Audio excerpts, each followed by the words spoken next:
let's just move on. So the next type of question you need to know how to solve is calculating from the combustion data that is given to you. So normally what questions will do is that, especially for hydrocarbons and stuff, right, they'll usually say that an X amount of hydrocarbon is combusted with excess oxygen to give you the following products and stuff, and then basically figure out what the original formula of that hydrocarbon was, or like of the organic molecule was, for example. So the best way to tackle these questions, right, is through the use of a table. So what I like to do is basically set up the table like this. It's a pretty standard table that works for the majority of questions. So you basically write down the element at the top, followed by the mass in 0.5 grams of the compound for each element, followed by the amount in moles and the molar ratio. So let's say I have a question like this, right? Let's just go through how we would do this basically.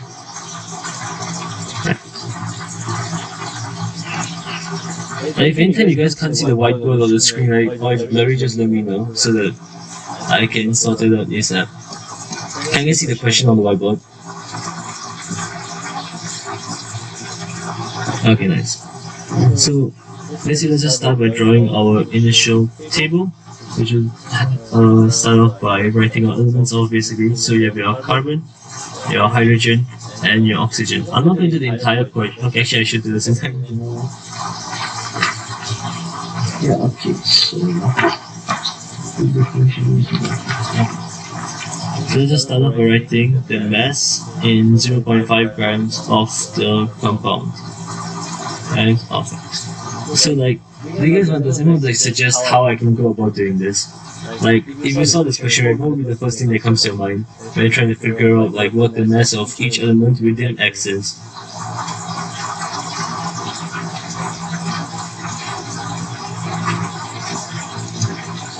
Anyone? It's not a very difficult question, so you guys should try and answer this first.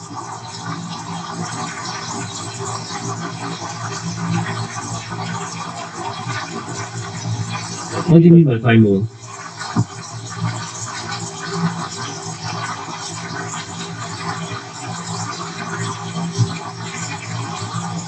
Yeah. It's the AR, but yeah. That's it. So you take the area of each element and then use the ratio of the AR to the molecule and then find out the mass of the elements. Is that it?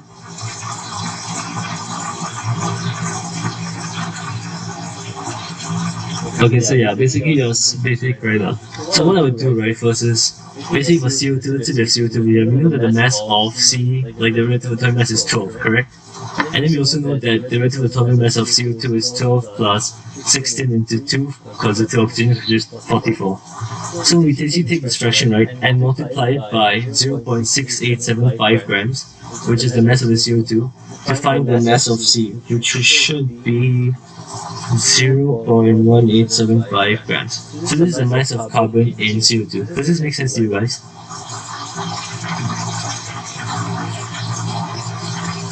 Do you guys get this? Just answer, please. Okay. Okay, that's good. So then we just do the same thing for H.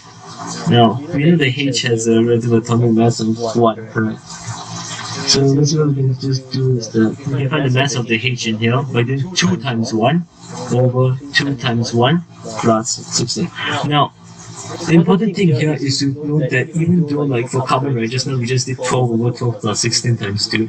For hydrogen, we need to make sure we multiply by 2 because there's 2 hydrogens for every molecule of water. So that's why you make sure you have the 2 on top as well as on the bottom. You guys get why?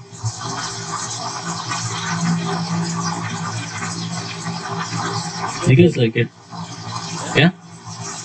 Yeah. Okay, that's good. And all your hydrogens are coming from X. That's why. So 0, oh wait. So then you multiply that by 0.5625 grams, which will give you your hydrogen mass to be 0.0625 grams of the 0.5 gram flex. Now, can we do the same thing for oxygen? That's my question. If I wanted to find the amount of oxygen in X, can you just do the same thing? Can you just find the amount of oxygen in CO2 and the amount of oxygen in H2 and add them together? What do you guys think?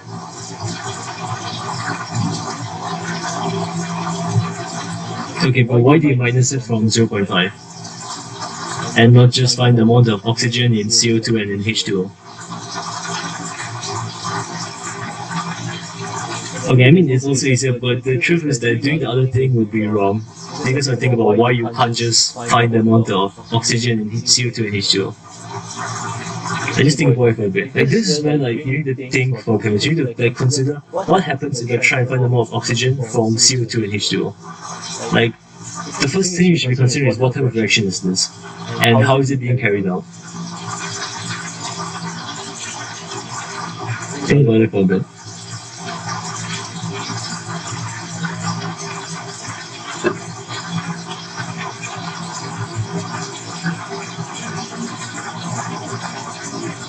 Exactly, because you're burning this compound in air. So that means the absolute oxygen comes from your atmosphere, which is why you can't find the amount of oxygen using that method. Which means the only way of doing this, like you mentioned just now, would be to do 0.500 grams or minus 0.1875 grams minus 0.0625 grams, which will give you oxygen 0.20 grams. Did you guys get this so far? Can someone else also like speak up? Like, I know you guys might be a bit shut up, but like legit, this is like super chill. Anyone else? Yeah? Yeah, like guys, I'm literally the same age as you guys, man. I'm just like trying to help you understand stuff. So like, you guys need to speak up as well. I know some of you don't want to, that's fine, but if at least one more person can speak up, that'd be good.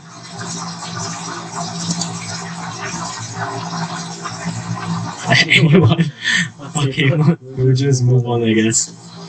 So, the next thing you do once you find the mass, right, would be to find the amount in mole. So this step is actually very simple. You just need to keep in mind that when you're converting from grams to mole, you're basically dividing it by your relative, relative atomic mass. So amount in mole of each, right?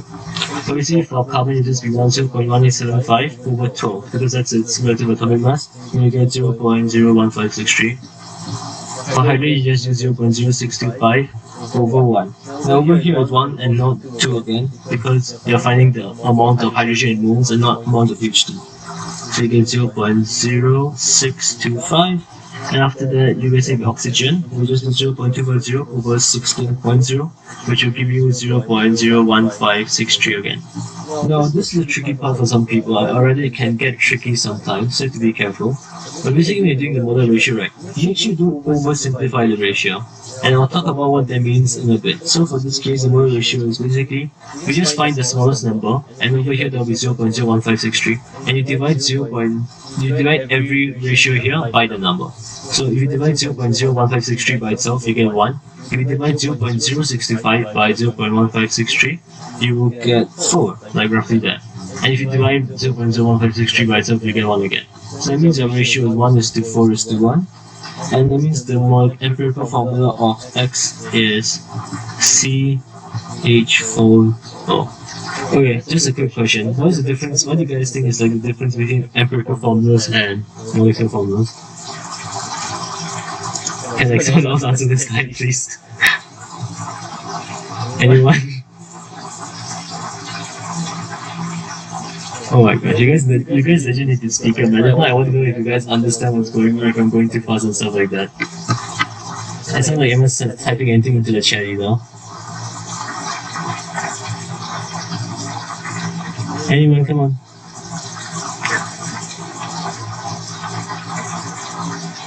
Oh my gosh. Okay, I'll just answer my own question then.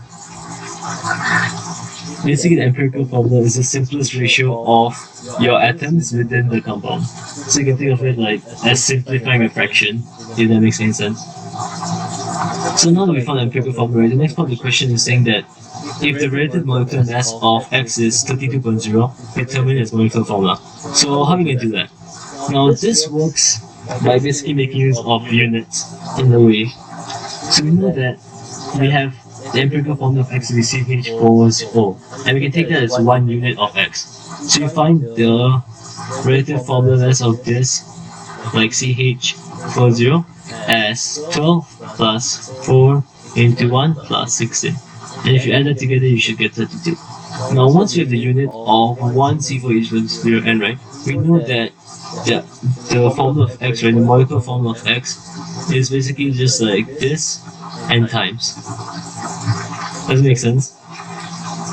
It's just like repeating this until you get your molecular formula. Do you guys get that? Nice. So, what I like to just do, right, is take the MR of X and divide it by the MR of one unit. So it'll just be 32 over 32, which gives you 1 over like the MR of CH4O. Since we know that the ratio is 1, right, that means that the value of N is 1, and that just means the molecular formula of X is just its empirical formula, which is CH4O. Do you guys know what type of compound this is? Like what organic molecule is this? Like the functional group. Doesn't want to try.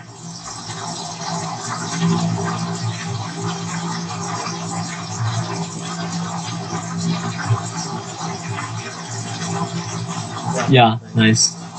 Okay. Oh my god, okay, you're still not answering. That's so sad.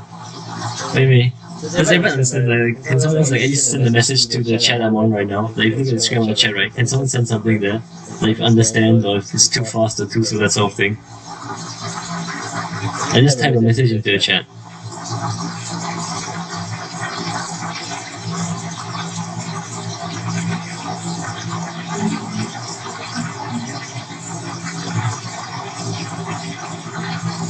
Okay, that's good. That's pretty good.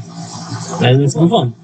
I might have to speed up a bit. So for this thing, I'm not going to explain it, but I'll just go through it quickly. So the other type of question I talked about just now was calculating using the percentage composition by mass. So you see what happens is that, let's take a question like this, right? They'll tell you that the percentage composition by mass of each element in this like complex salt is like, for example, 50.5%, 38.1%, all that. So you just start off by making a table. And this is the percentage composition. Write that down. Then you write down the molar mass in grams per mole of each like element and stuff. And then you find the amount in 100 grams of Q. Like, you just pretend like there's 100 grams of whatever you're trying to find the mass of, or whatever you're trying to find the formula of, and then you like see how much of that mass would be taken up by each of those elements since in the percentage composition. And once you have that right, and once you find the amount, you can find your molar ratio, and then once you have a molar ratio, you can find the molar ratio based on the formula. Actually, you guys want me to go through this? You can send a message to the chat. If you guys want to go through it, just send something here. Or if it's okay if I move on.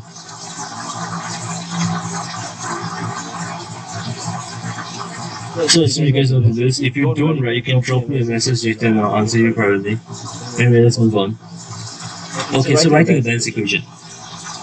In my opinion, right, you guys should never blindly memorize the formula for things like the combustion of hydrocarbons for writing balance equations. Because it's much easier to basically determine how the reaction works on the spot and find out like the coefficients of the reactants and the products. So let's just try a few examples just to talk about, just to see what I mean. This should be quite quick.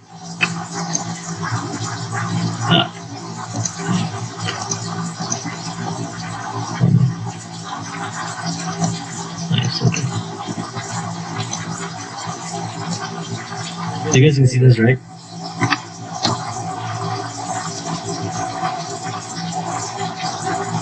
Okay, does someone want to tell me the thinking process behind how they would write the thermal decomposition of calcium carbonate?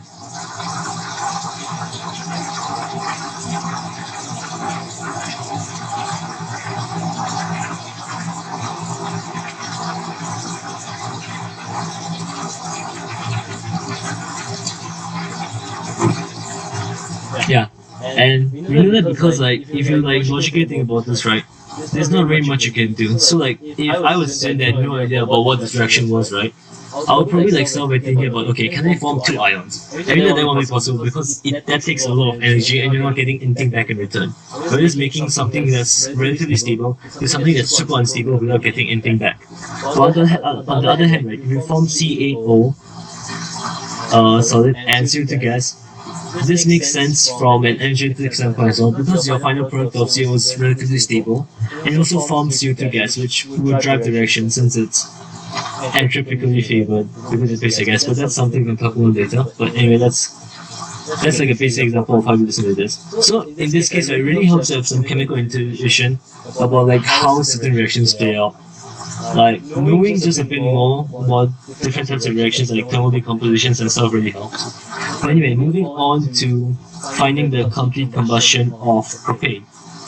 So let's just say we have C3H8, and we know that for combustion you're basically reacting with oxygen. Okay? So once you have this on the left side, we have to then know what the products are. Now, since it's a complete combustion of propane, first of all, we know that carbon won't form carbon monoxide, but it will form CO2 gas instead. So we just write down CO2. We don't know how much CO2 will form, so we just leave a space here and move on to writing H2O. So this one forms H2O because that's pretty much the only thing that hydrogen can form here. So then once you write the number of write the CO2 H2O, you need to find out how many of each molecule is formed for 1 mole of this. So for 1 mole of this, since there's 3 carbons, that means there's going to be 3 CO2 being formed, right? And since there's 8 hydrogens, there's to be 4 water molecules being formed, since there's 2 hydrogen atoms in every molecule of water. So you know that this is the ratio. And now we can basically add up the oxygen, and the oxygen's on this side. So we have 3 to 2, which is 6, plus 4.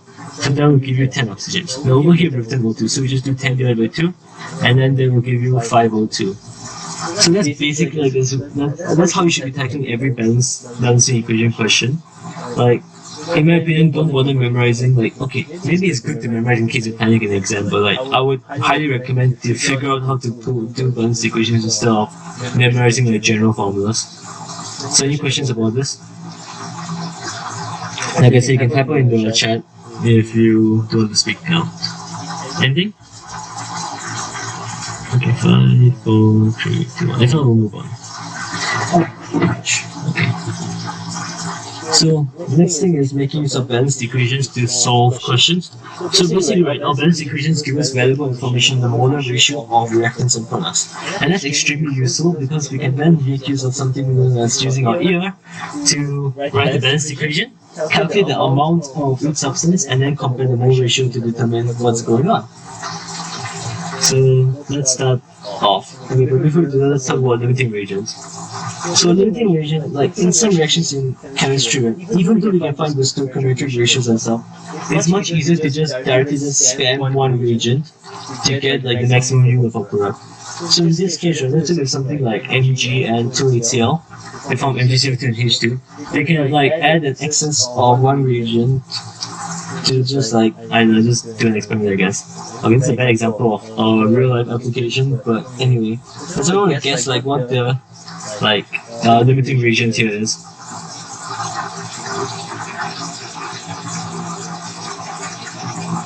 Anyone? Oh, okay. For the redox, okay, yeah, that's correct. But tell us about redox chemistry. I'll be doing redox chemistry with lecture chem, but if you have questions, I'll just answer your question privately later, okay? Is that fine? Okay, cool. Moving on. So yeah, it's HCl because, okay, basically right, you notice that in the equation they tell us that 1 mole of magnesium basically reacts with 2 mole of HCl. So in this case, we know that we have 3 moles of magnesium and 4 moles of HCl. And what I do is like, I look at one of the elements, or one of the reactants, in which case it's magnesium, so I know that there's 3 moles of magnesium. So to react with, for magnesium to react completely, there needs to be 6 moles of HCl, but there's only 4 moles. But because there's a shortage of the HCl, that means that in this case, magnesium is a limiting reagent. On the other hand, right, if there are 8 moles of HCl and 3 moles of Mg, it will do the same thing, so 3 times 2 is 6. But now we know that there's an excess of 2 moles of HCl, that means that magnesium would have been the limiting reagent. Do you guys get that? Is that clear? Nice, again. Percentage U. So basically, right, in real life, nothing is as simple as theory. And what happens is that you try and get like the maximum theoretical value possible, but in reality, you only end up getting 23, or a limited amount of our final product. And because of that, we can have something called percentage yield. So percentage yield is very simple. It's basically just like your actual yield over your maximum theoretical yield times 100%. And before we move on, I want you guys to try this question, so you guys have 3 minutes to do this, and I'll go through this in 3 minutes. So you can start doing it now. Just take out a piece of paper and stuff and start doing it. Yeah. So we'll start going through this at 10:35.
Alright, let's go through this quickly so that I need some practice for this question. But yeah, okay. Now, the general thinking process for doing any Stoichiometry question is very simple. You need to think about first. The first thing to do is that normally you get your reactants in grams or moles, correct? So you need to start first of all thinking about, do we need to convert this to moles or to grams or anything like that? So in this case, since we have it in grams and we're doing like the period of reaction, we should be converting it to moles first. Because we know that the mass of reactants can change, but the mole ratio will never change. So you guys get that?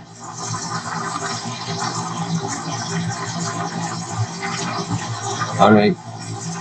So this is the amount of CH3, CH2, produced. It will just be equal to the amount of ethanol used. Because your ethanol and your CH3s, your ethanol are in a 1:1 ratio.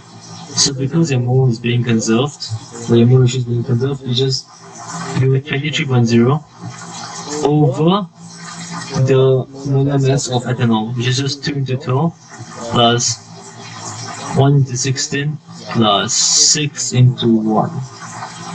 Yeah, the 6 into 1, which will give you 0.500 mole. So the theoretical yield as a result is basically a value of your mass of the thing in grams. So your theoretical yield of 3 will just be equals to 0.500 moles multiplied by your molar mass, which is just 4 into 16 plus 8 into 1 plus 2 into 16, which will give you 44.0 grams. It's like, honestly, the software is quite simple. You just need to be comfortable with converting between the different units, and you have to make sure they read the question properly. Like, it's really good to just like have more practice and just think about what the general process for doing these types of questions are, and you should be honestly good to go. So the percentage yield, just to complete this question, it will just be the amount of ethanol that they obtained, which is 30.0. Oh my god, you can do the equal sign. Amazing. Which is 30.0 grams over 44.0 grams times 100%. which equals to 68.2%. Did everyone get that? Or that, like, if you guys didn't get this answer right, like, can you just say like what went wrong for y'all if you didn't get the answer?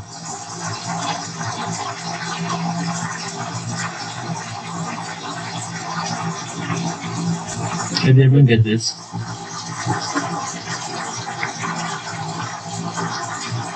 Okay, that's good. Alright, so that's pretty much it. Okay, if you have time, we'll try and do a more difficult question in stoichiometry towards the end of the lesson. But anyway, you guys shouldn't just know stuff about like performing simple calculations and stuff like gases and solutions. So your conservation mole again and stuff like Avogadro's law. You know that your volume of a gas is proportional to the mole of the gas, and obviously the molar volume of the gas will be dependent on your conditions, so keep that in mind as well. It's like links between this and gas laws, which will be coming next week, and also stuff like titrations. So do you guys want to cover like either of these two things? Or do you want to just move on to atomic structure? Let me just take a quick word, like send 1 if you want me to continue with stoichiometry, or 2 to move on to atomic structure. Just send it to the chat. I'll just do a quick poll.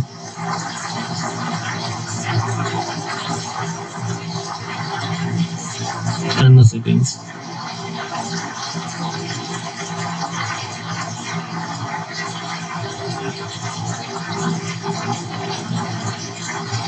Yeah, redox chem, right? Obviously doing it with electrochem because like you need to have a good understanding of redox before you do electrochem. But if you want, right, you can drop me a message after this lesson and I'll just give you a short like 5-minute explanation on how to balance the equations for redox. Is that fine? Okay, nice. So since everyone basically said 2, I'll just move on to atomic structure. Like once again, right, if you guys have any questions for this and just too shy to say anything now, you can just private message me later and I'll just go through anything that I haven't covered in this lesson with you if you have time, yeah? All good? Let's move on to atomic structure. So same thing, your atomic structure fundamentals is, just think of these things when you're doing any question. So first of all, ask yourself what is the question asking me for. I know it sounds like a duh thing, but a lot of people end up going through the long line of explanation just because they don't understand what the question is asking for. So you think, is the question asking me for a general trend, for comparison, or anomaly? And one very important thing, right, you should be careful about when doing this type of question is your comparison questions. Like the mistake that a lot of people make, right, is not comparing. Like when they ask you, you can't just state like what's going on with each, like for each species, for example, like compare those things. Instead use comparison phrases. Like it has a stronger bond or stronger electrostatic forces of attraction, that sort of thing. And then after you think about how can they rank the effects that describe this phenomenon in terms of decreasing importance. So like chemistry is governed by many effects, but some effects are stronger in certain scenarios than others. So you need to think about which effects will be stronger in certain cases and which ones can be ignored for that matter. And the third thing to think about is can I find clues using the electron configuration of the atom? So yeah. And then types of atomic structure questions, basically it asks you to calculate the angle of deflection, questions related to your orbitals like SPDF stuff, your electron configurations, describing and explaining trends, describing and explaining specific phenomenon, and deducing the period and group of an element given related data. So how do we get those qualitative questions right every time? Like, I know some of you might be confused, like, you might understand how to do atomic structure, but you can't seem to hit like the perfect score for those qualitative questions, right? The answer is using templates. Like, basically, right, even though understanding really helps for this topic, because you don't have to memorize it much, it's still impossible to have a reliable template that you can just fill in the blanks. So the important thing, right, is have a template that's not too restrictive, but does most of the work for you, but also being flexible enough so they can edit it in case the question has different requirements from what you're used to. So this is the general template that I use. You guys can just look through this. So basically I start off by stating the effect, trend, or whatever is being discussed. So it asks me to state the trend across the period for period 3, like in atomic radius. I'll just state that. Like for example, it decreases because of increasing nuclear charge and all that, right? So I just state that. Then look at the number of shells. So across the period, the number of shells doesn't change. So just keep it at that. Then we look at the number of protons and nuclear charge. Then we look at the number of shielding electrons and the shielding effect. Before looking at the effective nuclear charge. And then we look at the effect of electrostatic attraction between the nucleus and valence electrons, and hence the trend. And then we look out for changes in sharp shell or paired versus unpaired electrons in the case of irregularities. So like, you guys really need to like go through the thinking process, like each of the steps carefully, so that you don't lose out on any method, like answer marks. So let's just discuss what atoms are first. Like, so in the guys, like you see an electron or neutron and a proton. Electrons have quantized energy levels and they like orbit around the nucleus and stuff like that. And this is honestly like the interesting thing is that electrons, like atomic orbitals, look very cool in real life. So you guys are interested, you can Google MO theory and then just look at some of the atomic orbitals. Like we know that the p orbital, we know p orbitals to be dumbbell shaped, right? But in reality, they don't look anything like dumbbells. Like they look more like hamburger buns. But this is a cool fact. Moving on. So here we have particles in electric field. So we know that electrons will get deflected towards the positive plate. Neutrons don't have a charge, so they just go straight through. And protons will get deflected towards the negative plate. Now this diagram has a very big shortcoming. Can someone point out what that is? Like there's something wrong with this diagram. Does anyone know what it is? Like what's wrong with this diagram?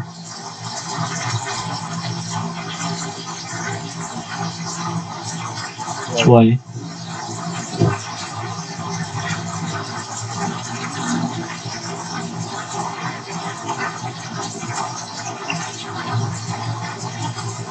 Yeah, that's true.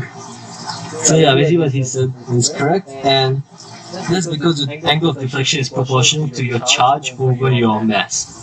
That's like the most fundamental concept. Normally for questions on angle of deflection, right, they usually just give you like, they'll give you like starting, like a baseline. So for example, they say that your H plus, your H plus with one proton has an angle of deflection of plus 10 degrees. And then they'll ask you for your angle of deflection of stuff like your deuterium and all that. So let me just use the whiteboard real quick. So let's just erase this.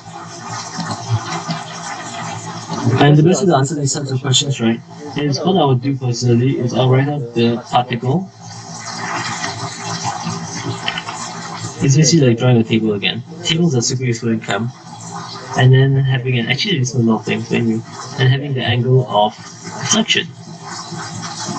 So normally what the question would do, I guess, is now it will give you a baseline particle, like hydrogen plus, H plus, and you know that then you can just, and then tell you that the angle of deflection is 10 degrees. Then ask you to find angle of deflection for stuff like 2H plus and let's say 9Be2 plus. So the way this works is you're basically solving a puzzle. So what do you do for a puzzle? You fill in the pieces that you know first. So right at the back, you can find out that the charge over mass ratio for this would be 1. Because the mass is 1 and the charge is 1, so 1 over 1 is just 1. Then to figure out these two, we just write in the charge over mass ratio first. So we know that 2H plus is just going to be 1 over 2. Because the charge is 1, while the mass is 2, and then for B2 plus it's just going to be 2 over 9. And then we can easily calculate it just by multiplying the charge over mass ratio. We're basically doing half over 1 times 10 degrees. So you take the charge over mass ratio of the thing you're trying to find angle of deflection for, divided by the baseline and multiplied by the baseline angle of deflection. In this case, it would just be half over 1 into 10 degrees, which will give you an angle of deflection of 5 degrees. And then for beryllium, just do the same thing, just do a 9 over 1 and 10 degrees, which will give you 2.22 degrees. Do you guys get this? Cool? Okay, moving on. So isotopes are quite simple. It's just the same number of protons and electrons, so the same atomic number, but they have a different number of neutrons and hence a different mass number. And then you can link this back to angle of deflection, because let's say you have two charged particles of the same element, right? But they have different isotopes. You see different angles of deflection because of the difference in charge over mass ratio. And isotopes have the same chemical properties and different physical properties. Now the reason I put the asterisk there, right, is because isotopes can have different chemical properties, but for the sake of HSOs, you don't need to think about them. Like there's stuff like radioactivity, and I guess you can think about hydrogen bonding and hydrogen versus deuterium. But these are all disturbance, and it's just for your own learning, I guess. So let's move on. So electrons have quantized energy levels, and the arrangement of electrons is referred to as the electron configuration. So you have shells, subshells, and orbitals, and you also have the spin, so you have plus half and negative half, and that's not essential. So you need to know about the shapes of orbitals. So orbitals have similar shapes regardless of the shell number, and they become larger and more diffuse as the shell number increases. So orbitals within the same subshell are degenerate, aka of the same energy level. And for H2, we seem to talk about SP, D, and F orbitals. And like the focus is SP and D, but those do mention F orbitals, you should just know about them. So for drawing like each of these orbitals, I guess I'll just go through them quickly.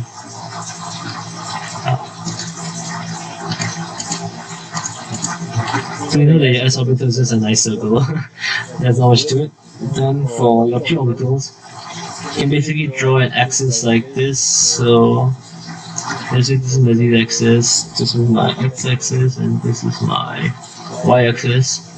Your P orbitals will basically align themselves with each of these axes. So if we have px, for example, we can just draw something like this, and that will be a px. Obviously my drawing is horrible, but you get the idea. It's just aligning on these axes. Now the difficult one to remember, I guess, is d orbitals. I think there's a specific way you can go about remembering so that you don't murder your brain or memorizing everything at once. So let's just do the same thing again. Let's just draw our z, x, and y axis. Now let's say we have something like dxz orbital, right? The way you have to remember is that whenever you have something that's xz, xy, or yz, you're basically saying that the lobes of the d orbitals exist between those two xi. So for xz, right, what you're saying is that the lobes of the xz orbital will exist between the x and z axis. So it'll be something like this. And you can apply the same thing to your xy and yz as well. So you guys get that?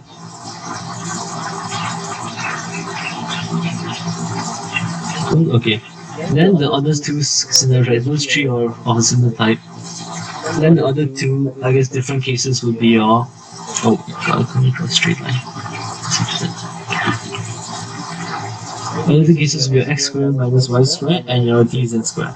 So x squared minus y squared, usually remember as in this case, the lobes are pointing along the x and y axes.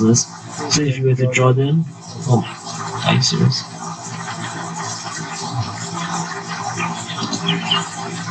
If you were to draw them, you would basically just draw it along the axis. So what you can do to make the drawing easier for yourself, right, is just point, like this is a bad example, but basically, right, in this case I don't use the z-axis, so I'll just make the z-axis the one in the third dimension sort of, and keep the x and y axis here, so that's easy to draw, just a tip. And the last one is of course your dz square, which is like the strangest one I guess you can say. So yeah, your dz square probably like, as you see, aligned along the z-axis. So let's draw something again. Y. And it's basically like a donut in the center. Oh. This is your donut in the center, and you're drawing those around it. On top of it. It's a bit hard to draw it from this angle, so don't use this angle obviously, but it looks something like this. Try and use a different angle in your drawing so it doesn't look as much as this. So let's get that. Is that fine?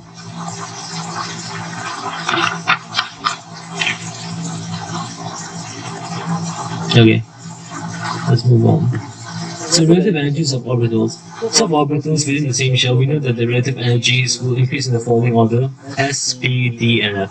And generally, right, we know that as your number of shells, of electronic shells increases, so when the value of N increases, the energy level increases. But something strange happens, and instead, your 4s comes few before 3D. So let's talk a bit about that. So we know that s orbitals are spherically symmetrical. So if you go back to the drawing of s orbital, we know that it's basically like a sphere. So it's like symmetrical about every angle or axis. So because of that, right, it means that your s orbitals are like affected by the attraction to nucleus at a greater degree, which causes the energy of those orbitals to decrease more rapidly than other orbitals.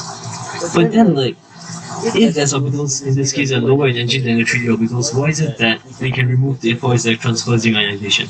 Well, that's because when you have electrons occupying both the 4s and 3D orbitals, right, the energy level of the 1st orbital is pushed above that of the 3D orbital because the inner electrons in the 3D orbital repel those in the 4s. Now, the real reason behind this is actually a lot more complicated, and like this is not the best method of teaching it, but I'll send a website link to the Discord chat later so you can look at that if you're interested, but this explanation should suffice for H2. But you can also follow whatever is written in your own lecture notes. I'm sure your teachers will have given you the correct explanation. So rules for writing electronic configurations, you just need to follow the following principles. So our first principle is very simple, it's just fill from the lowest energy orbital upward. Then Pauli exclusion, which basically says that each orbital holds 2 electrons of opposite spins. And lastly Hund's rule, which says that the orbitals of a subshell must be occupied singly, and they will have to be electrons of parallel spin first. So you can't have like 2 up spins and 1 down spin, that sort of thing, if you know what I mean. Anyway, so this is like what our first principle looks like, I guess. And this is the order by which you fill up your awakened orbitals. That's quite cool. You can find a diagram online quite easily. But yeah, there's something to take a look at. Now, let's talk about anomalous electronic configurations of copper and chromium. So, these are just like 2 examples, I guess. Like 2 anomalous examples in our notes. So there's no like suggested reason for why chromium and copper are anomalous, and I just suggest what the electron configuration is. You guys can try. So what's the electron configuration for chromium? For chromium.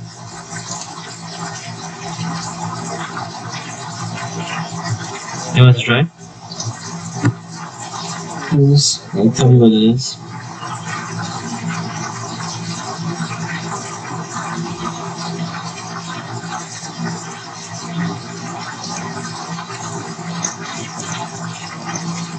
You can type it in the chat as well if you don't want to say what it is.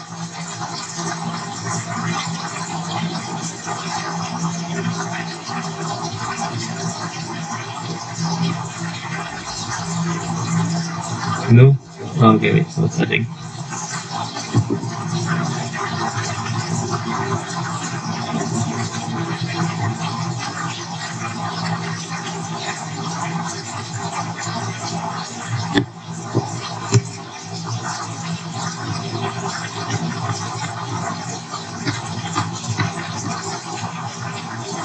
Okay, nice. And basically just want to like have the reason why this happens, right, is quite simple. Like when you have 3D and you have like 1 electron in each orbital instead of like 2 atoms in 3D neutron repulsion. I'm sure the actual reason probably is like things to do with other factors as well, but that's the H2 reason, I guess you could say. You can always Google and find out more of the in-depth reason of like, yeah, let's move it. Then for copper, is there else want to try? Someone else? You can just like tap it on and say what it is.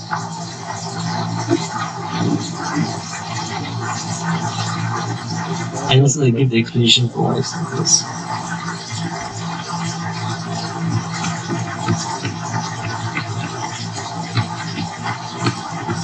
Six, 3D, 10, perfect. But you guys are already good at chem. Okay, I think right. I think what we'll do is, right, since you guys seem to have a pretty decent, like, based on the same chem, right, I'll just rush through, like, chemical bonding after this, and then maybe you guys can ask me, like, questions that you don't get, and I'll just go through this as part of the lesson instead. Does that sound better to you guys?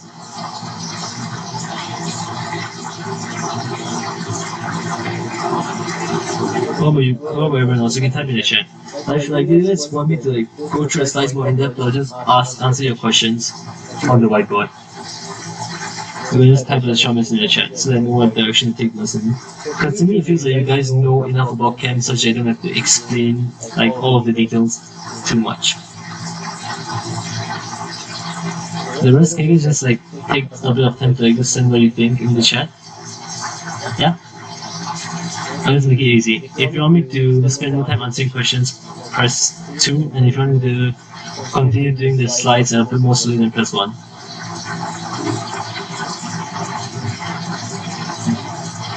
You can also tap on the response if you want to. We'll do it as well.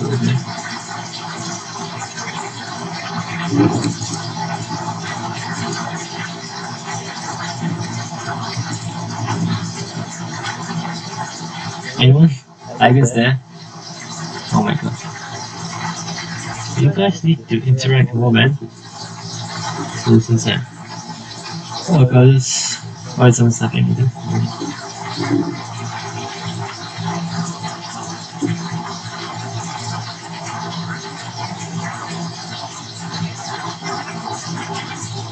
Okay, when types and then you can continue typing it out. I'll just move on first, I'll just do what I think I should do and what. Okay, so the reason for why copper does this, right, is I mean the reason that I got from my lecture notes I find to be quite suspicious and not really explanatory. It basically says that the follicular trees have shown it's like unusually stable because of the symmetrical charge distribution around the metal center, which like I mean I guess fundamentally it sort of makes sense because but at the same time it sounds like it's trying to like answer a question without actually answering it. So what I'll do is I'll send a link later to talk about that explains this. So just look at the H2 Chem afterwards. I'll send a few useful resources. Okay, let's move on back to the lesson. Yay. So, ground state excited state. Okay, this one's quite simple. It's just when electrons absorb energy, they can be promoted to high energy level temporarily. So you basically move one energy from a lower energy orbital to a weakened high energy one. And atoms in the excited state are relatively unstable, so after a while they will emit the energy back and go back to the original state. Actually, something really cool happens when you have a conjugated high electron system. You can sort of like, if you shine like light at some compounds like chromium, for example, which is found in gin and tonic, you can actually like make it fluorescent. You just like if you guys have a bottle of tonic at home, just take like some light, like UV light or something, and shine it through. It will glow blue. It looks really cool. I highly recommend trying it out. So next, ion formation. For elements, just add to the next available orbital, and for cations, remove from the orbitals with the highest energy level. Nice? Okay, let's go on. Isoelectronic species just means that they have the same total number of electrons and you can cross-compare ions and neutral species. For example, the fluoride anion, so F- and the neon atom, they have the same number of electrons. So electrostatic effects. Now this is basically your fundamental explanation for anything and use this to explain basically every single question you see in this topic. So make sure you understand this very well. So let's start off by looking at the number of electron shells. So when the number of shells increases, right? Actually, let me just copy this over to the whiteboard and use a bit of explanation.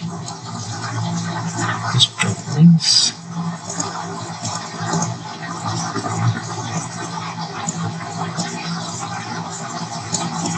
Okay, so let's start by talking about electronic shells. Okay, so when your n increases, the number of electron shells increases. Then your outer, increases the distance between the nucleus and the valence electrons increases. So increase your distance between Nu and E minus and valence E minus.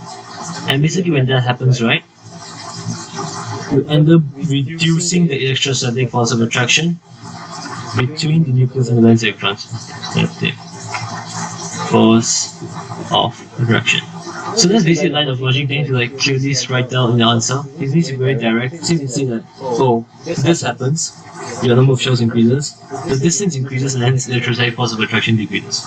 For nuclear charge, it's basically the same thing. Awesome enough. So the number of protons increases, your nuclear charge increases, then the electrostatic force of attraction increases. So I'll just say EFOA, it just means this. And this is the electrostatic force of attraction. On the other hand, right, if the number of inner shell electrons increases, so increase in number of inner shell E minus, your shielding effect increases. Shielding effect increases, and that causes, oh my gosh,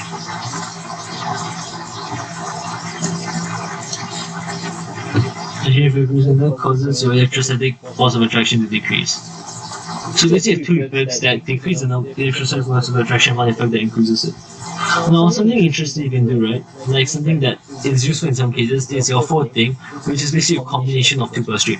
Now something extremely important I want to point out is that never ever jump to your effective nuclear charge explanation directly, because I'm quite sure that you're required to explain your nuclear charge and shielding effect individually first before you move on to your effective nuclear charge. So basically your effective nuclear charge ZF, right, is your Z, which is nuclear charge minus the effect of the shielding effect.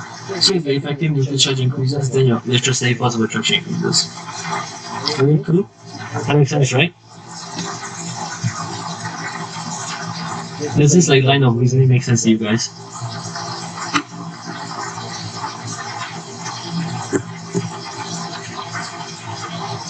Okay, so like, let's talk a bit about what shielding effect is.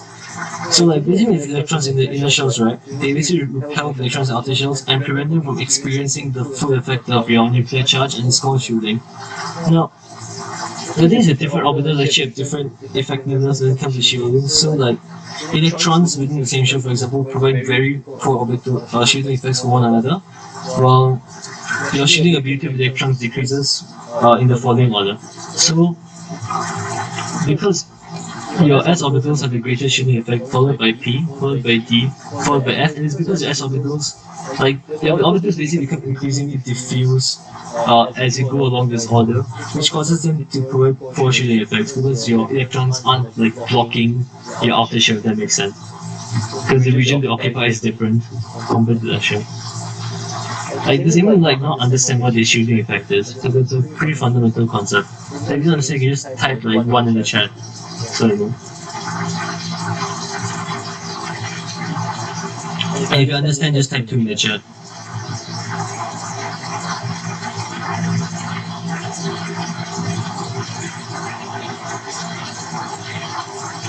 Okay, let's repeat. If you don't understand, type 1. If you do understand, type 2.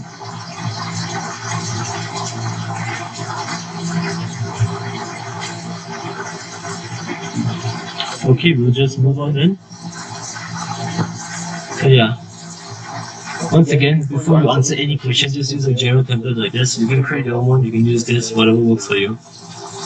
Alright, cool. Let's move on to using the template, the variation of atomic radii across the period. So we just apply the template that I just showed you guys just now and explain what the changes are. So when you move across the period, the number of electronic shells remains the same, but the nuclear charge increases as the atomic number and hence the number of protons increases. The number of electrons also increases, but they're added to the outermost shell should the shielding effect is approximately constant. This causes the effective nuclear charge to remain relatively similar, and then which basically means this causes the effective nuclear charge to increase across the period, which causes your electrostatic forces of attraction to increase across the period. Okay, do you guys get that once you follow? Then basically what I'm going to do is modify the explanation a bit depending on what I'm asking you for. So in this case, he's asking us for atomic radii. The most important thing we'll talk about is really link it back to the size of the electron count.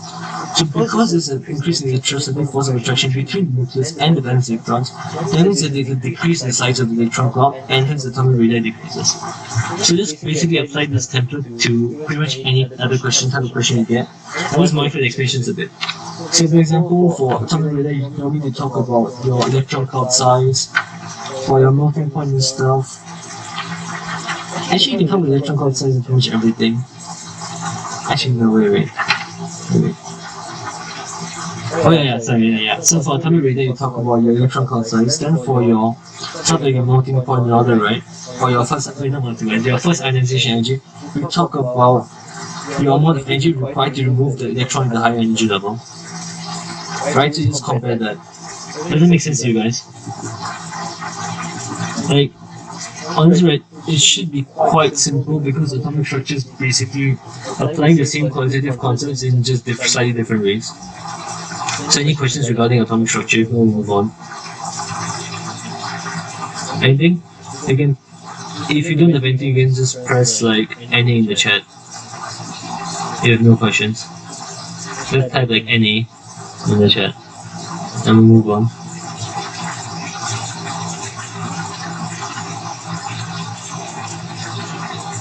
Alright, let's continue.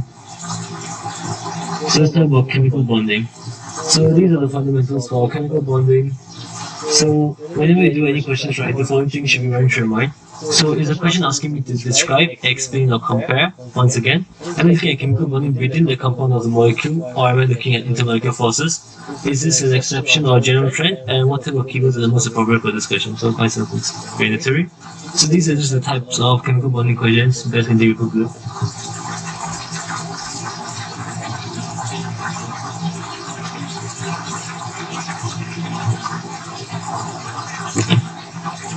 So let's move to the lattices of crystalline solids. So basically you have four types of lattices. You have a giant ionic lattice, a giant molecular lattice, your simple molecular lattice, and your giant metallic lattice. So the physical properties of a substance are a consequence of the bonding and structure within the substance. And it's like quite understandable. So in a giant ionic lattice, right, your ions are held in fixed positions and orderly arrangements. The ionic bonds are electrostatic attractions between oppositely charged ions, which quite self-explanatory. Then your lattice energy is basically a greater magnitude of lattice energy reflects a stronger bond. The formula for your lattice energy, if I'm not wrong, is just your Q1 times Q2, so your R of your cation times the radius of your anion. This is great then, and you get like basically your lattice energy to determine how strong your bonding with the thing is for comparisons. So you can use that to talk about like the strength of the ionic bonds within a compound. Or you can also describe it qualitatively. So you can talk about the fact that the strength of the ionic bond is favored by a higher charge, so greater electrostatic attraction, or a smaller radius or size. So shorter interonic distance, which causes a greater attraction. Then these things basically have a high melting point and boiling point because of how strong like the interactions that need to be broken are during melting and boiling. They're soluble in polar solvents because of an effect called solvation, and etc. Like honestly, right, I feel like for this you guys can just read your lecture notes because most of them should explain like quite clearly what the four lattices are. And the thing you can do to help yourself memorize and stuff, right, is to create a table that summarizes these properties. So it just helps you memorize essentially because they are quite fundamental. You can't really derive them on the spot. I mean, I guess maybe you can, but yeah. Just some of the problems you guys don't understand. So if there's anything you don't understand, right, for lattice, giant lattice, molecular lattice, lattices, right, you can just send it to the chat now. I'll just say it out loud, and I'll go through that. I'll give you guys a 2-minute break as well. So 2 minutes, just send any questions you have in the chat or say out loud, and I'll answer them now. For like this molecular lattice.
Okay.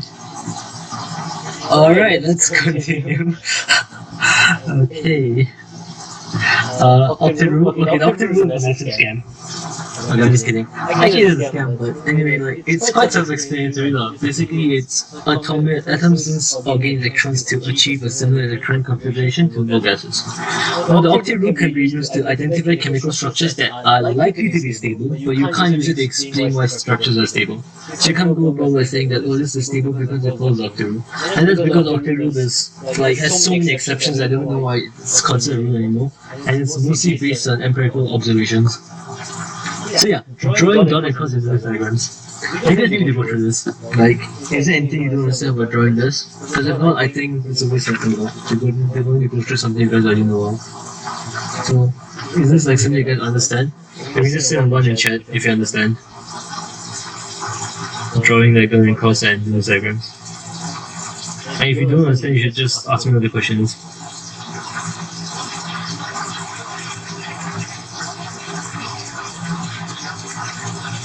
Oh, for those of you who don't know what chat I'm talking about, just above the classroom versions, there's something called H2 chemistry stuff. You can basically send in like to interact like the lesson.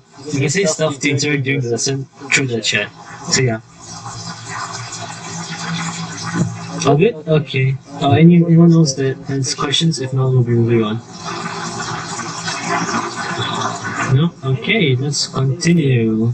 So dative bonding. So dative bonds form when one atom provides both of the shared electrons in the bond. So the atom accepting electrons has a vacant low-lying orbital, which means an orbital in the same shell or subshell, and the donor atom must have a lone pair of electrons.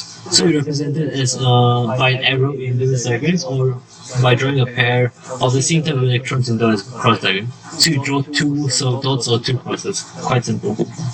Now, there are a few rules that you should think about when governing dating bonds. So usually the atoms that's doing dating bonding is near the center, and the atoms that accept electrons usually side like atoms. Like for example, in NH4 plus, there's dating bonding occurring, right? Like H is like a side atom, like as you said, and N is a center atom. That's something general. So exceptions to Octet Rule is electron diffusion molecule, like AL03 and the BH3. Actually, right? This is about electron diffusion molecules. Does anyone know like what type of acid electron diffusion molecules can act as? That's something extra. Right. What type of acid can electron diffusion molecules act as?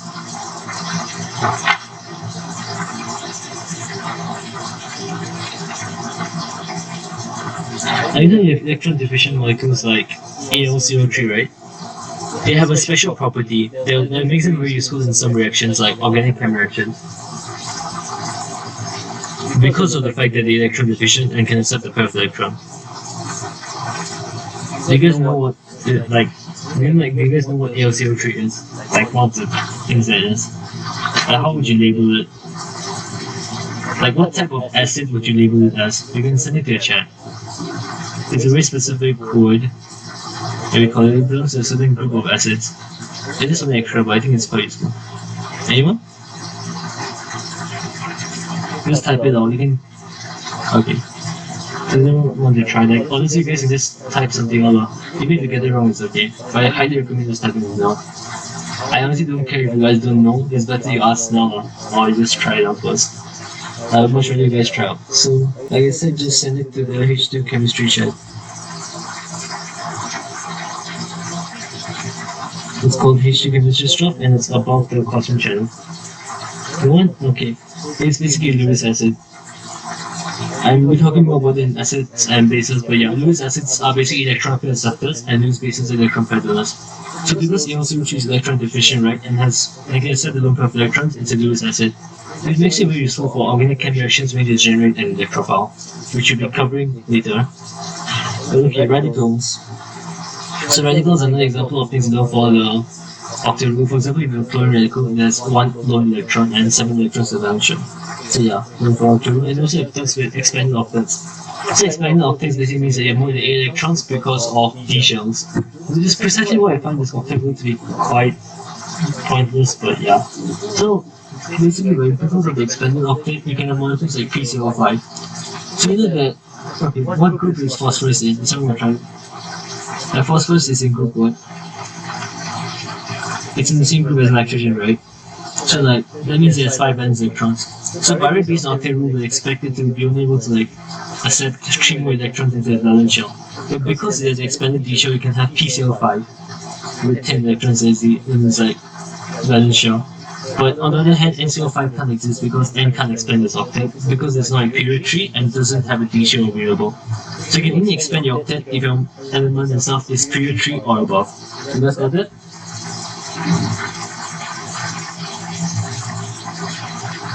Okay. So VSEPR. Can I just get a quick check? Right? If you find VSEPR confusing, can I just type 1 in the chat? If you find VSEPR confusing.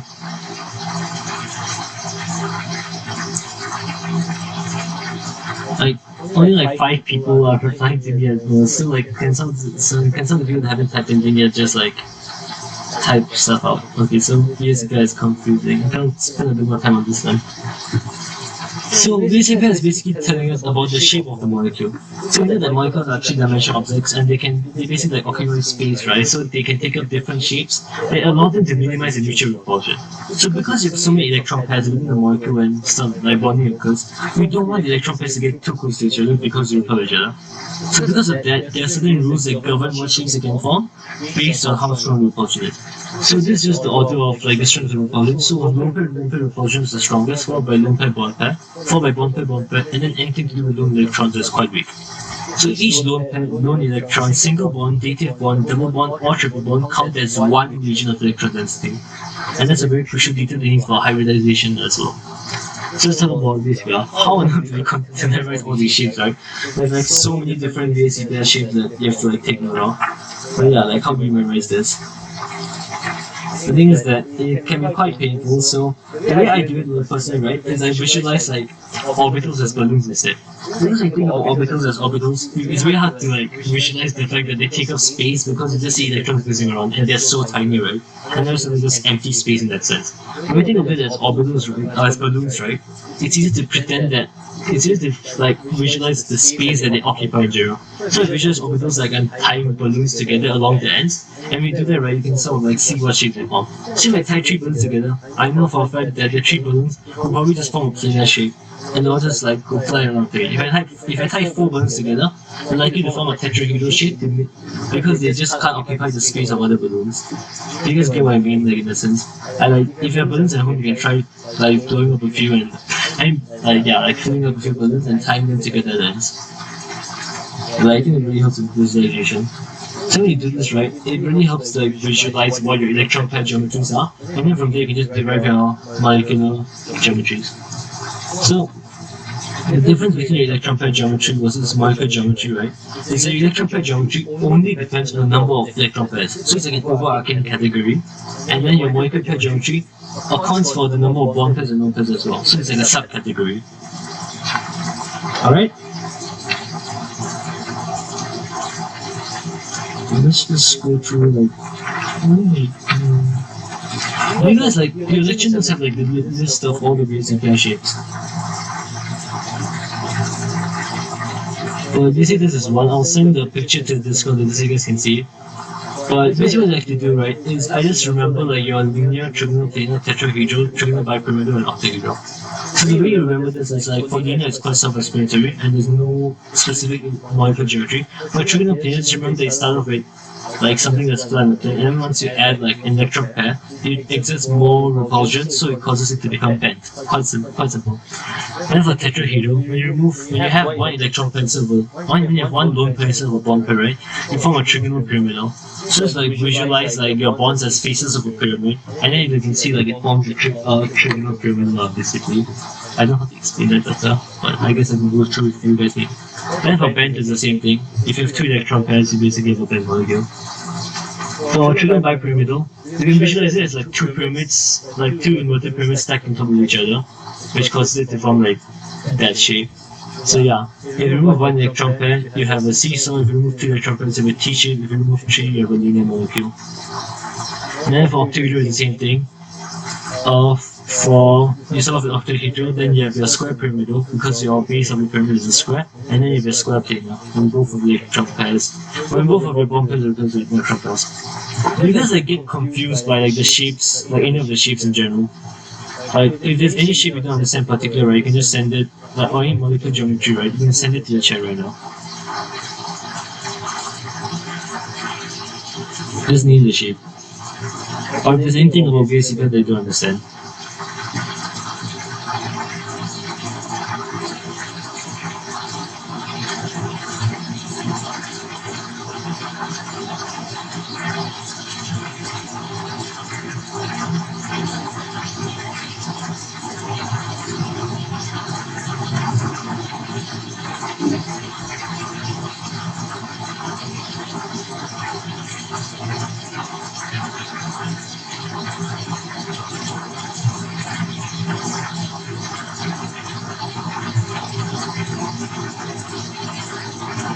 Yeah, one more thing.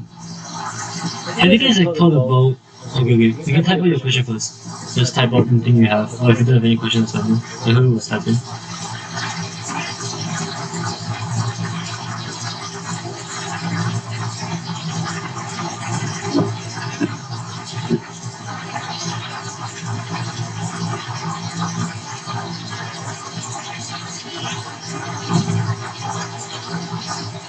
How do you know if they're going for filters in your teaching matrix?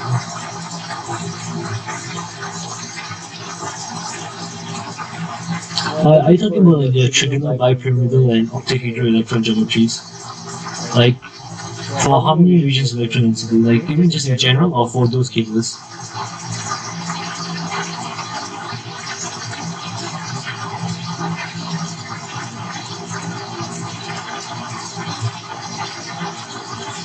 Like in general, okay. I'll go through that.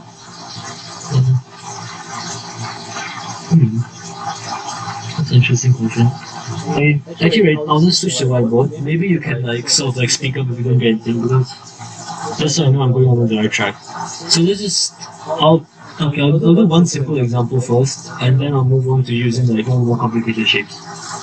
So let's just say we start off with your trigonal planar electron pair geometry. So you know that for this you have your trigonal planar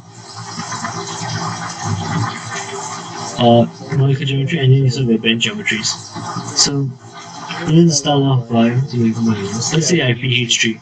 I know that pH3 is going to be planar because there's no lone pairs, and then to get the orbitals to be as far away from each other, and to get the electron pairs as far away from each other, they'll have a 120-degree gap. This makes sense, right? Now when we do a bend, like something to notice first is that this molecule is symmetrical. Like if I draw an axis along this, it's going to be symmetrical about any axis like along the H atoms. So when I draw a band molecule, right, let's say I have SO2 for example, I can draw the electron lone pair at any position. So it can be this, or I can draw it like this, or I can draw it like this.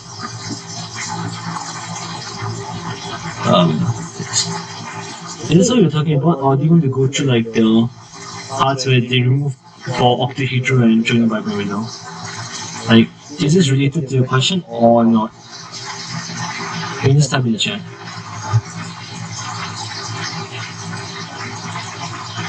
Is this like what you meant by like where to draw it?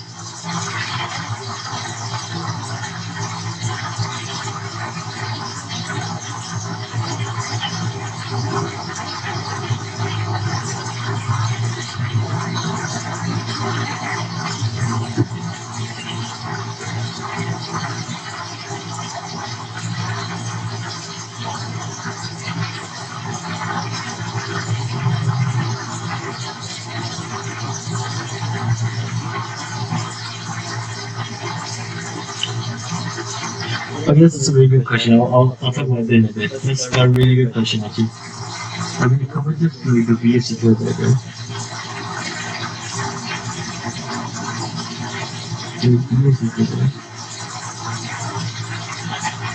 Technically, this is like how you draw the VSC stuff, right? Like, okay, how can you have a piece of paper, and if you have a piece of paper, you can just like draw something out, like what you consider VSC, and you then send the picture to the chat, so you know what you're talking about. Okay. You just draw something on a piece of paper and send the picture. I can like have a better idea of what you mean. Okay, but just so like I'll just answer like the other question I thought you had in mind, which is like your like something interesting happens, right? So if you have trigonal bipyramidal, have you noticed like how for the answer like the other question as well about the one that goes after this. So have you guys noticed like how let's say we just have like A, right? I'll just do something generic. So you have something like this. Okay, this is a bad drawing because there's one in out of the plane and one in the plane, into the plane and stuff like that. So it's something like this, right? For trigonal bipyramids and stuff, every time you replace a bond pair with an electron pair, have you guys noticed that you're actually removing it from this? Like remove it from the equatorial positions. So like keep on removing it, I'll get like 2 electron pairs here. And it's like this, right? You guys know that, right? For trigonal bipyramidal electron pair geometries, you remove electron pairs from the equatorial position. I mean, you add lone pairs to the equatorial position. You guys know that, right?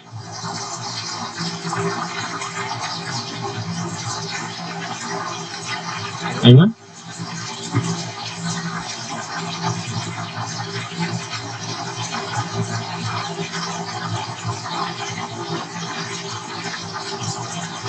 Okay, but then for octahedral geometries, let's just say I have B for all my octahedral stuff. Notice how for octahedral stuff, we always remove the electron pairs from the axial positions first.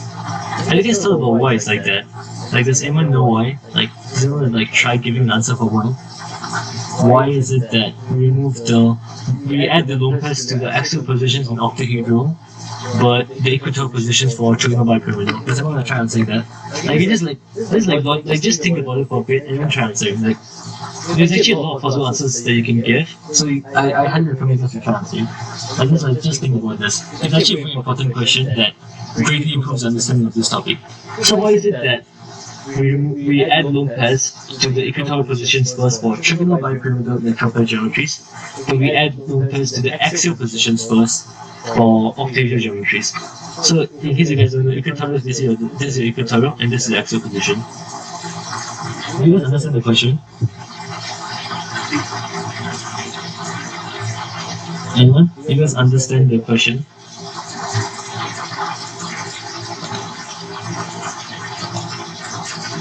Okay, so there's one to try thinking about it.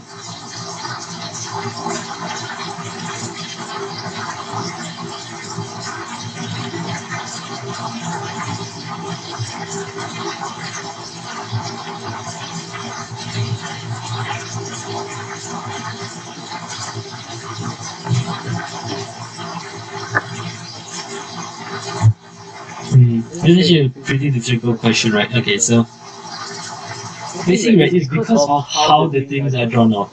Like, when you put a lone pair somewhere, we want to minimize the repulsion that the lone pairs and other things, right? We don't want the lone pair to go and like screw up everything else. So like minimize the number of things we screw up. It's like minimizing the damage that something causes. So because of that, right, if you think about it that way, if you put the electron pair in the axial position first for A, you're going to affect more things because of how the bond pairs in the equatorial position are laid out. So it's just basically about how much repulsion it experiences. Because the electron will be 90 degrees to the second plane, right? So we repel everything downwards, which causes problems, basically. That's why, like, empirically it's probably like easier for the electron pairs to be at the equatorial position and repel those things. You guys like sort of understand what I'm trying to do? This is a hard question.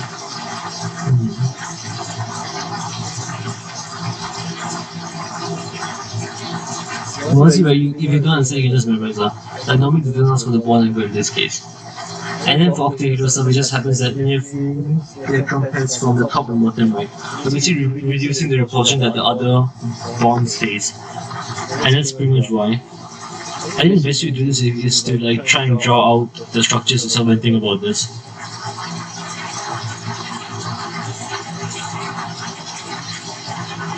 Oh yeah, one more cool thing. By the way, have you guys realized that for like this case, right? Like for this electron pair, it's actually like the same regardless of where you put it, because you can rotate it to get the same structure. You guys get that, right? But visualize that for a sec. If you put the lone pair here, you can actually rotate it. Like regardless of where you put the lone pair among these bonds, right? If you rotate the molecule, you can get this back. Can you guys see that? Can you sort of visualize that?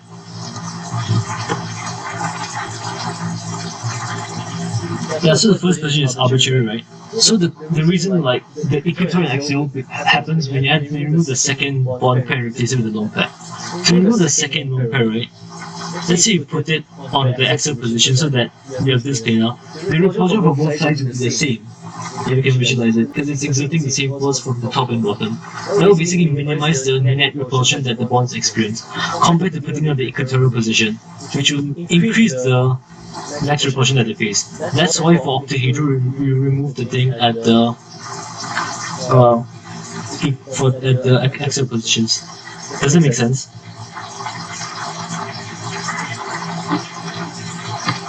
Can you guys like visualize now? So you get it? I did get it or like okay, I don't know. Okay, you get it 70%. Oh boy, okay. I should probably change how I do this then. Anyway. Okay, let's move on because I think we spend enough time on this. Oh, I might go through it. Oh yeah, so your question about lone pair and lone pairs. So this okay, so basically right, your bond angles, generally the rule of thumb is that for every additional lone pair you remove 2 degrees, correct? They basically like decrease it by 2 degrees, so do that, right? Okay, increase like yeah. The thing is that the second thing that matters is basically your electronegativity. So if you look at like NH3, PH3 and NH3, right, because of the change in electronegativity, like your angle changes because the position of the lone pair differs. And the way I think about this, right, like to help myself understand, is like thinking of a door hinge. So have you guys noticed how like the door hinge is always at like furthest away from the hinge, like a doorknob? You guys know what I mean, right? Like a doorknob is always at one end of the door that's opposite from the hinge.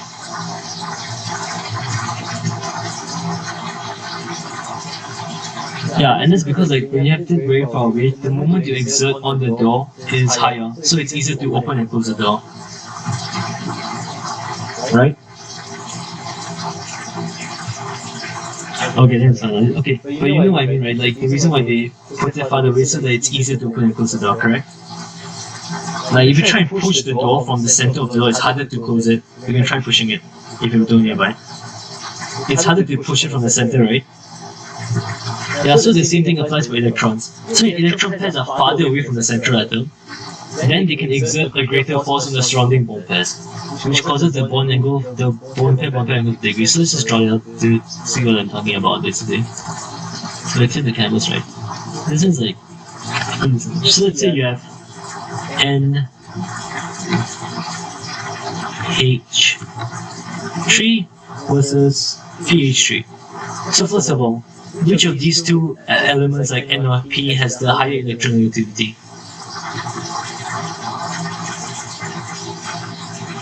Yeah, so that means that the lone pairs will be closer to nitrogen, correct? Yeah, but for phosphorus, lone pairs are farther away. Right? So when the lone pairs push, like I'm not the lone pairs, sorry, the bonding pairs push on each other, right? And generate the force, because the lone pairs are so close together, it's like a door hinge. When you push the door from very close to the hinge, it's much harder to push. So you will cause the bond angles to decrease less. So you need decreases by 2 degrees. But in this case of phosphorus, right, because the lone pairs are here, they exert a much greater force, which causes the bond angle to decrease further. Which is why phosphorus has like a 94-degree bond angle compared to 107 degrees on nitrogen.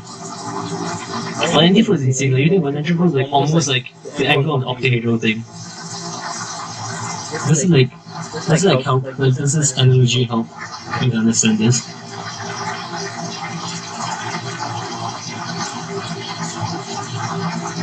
Like, anyone else, like, if this helps, right, press 1, and if it doesn't help, press 2 in the chat. And other people. This is very important. If you guys can get this, it should help with visualization. So yeah, if you understand it, press 1 in the chat, and if you don't, press 2.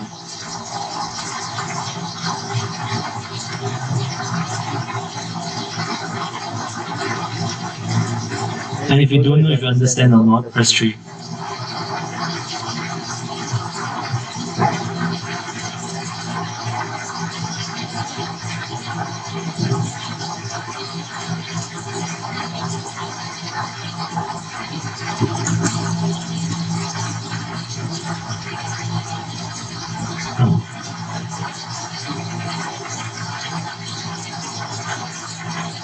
Okay, so Clovis, what is your question? You can just type it out, like, what part of this do you not understand?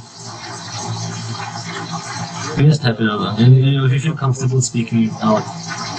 The arrows, the arrows basically like representing the amount of force that the electron person exert, like the moment exerted by them. So like the closer, for nitrogen, right, because the electron pairs are closer, they exert a smaller force, or a smaller moment, so they push the other pairs less. On the other hand, when it's farther away, right, they can push it more, causing the angle to decrease. That's why the bond angle for this is lower. Can you get that now?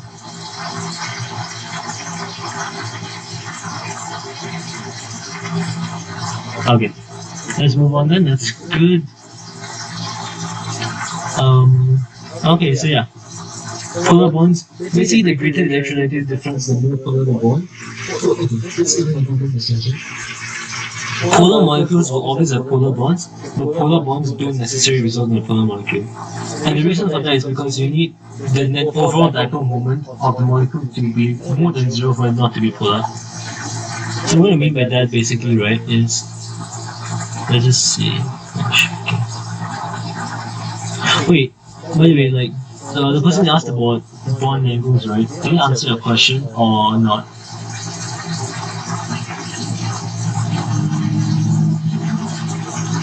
Okay, that's really good. That's really good. This helps us good. Okay, let's move on to polar bonds. So let's say let's just compare two simple examples. So let's say we have BeCl, Cl, like BeCl2 versus Be with one F and one Cl. Now, do both of these molecules have polar bonds? You guys can just type all this in the chat, like, we don't answer. Like, do both of these molecules have polar bonds or not?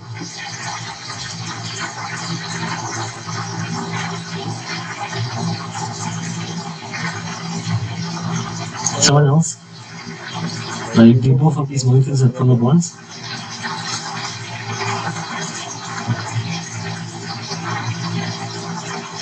Guys, someone?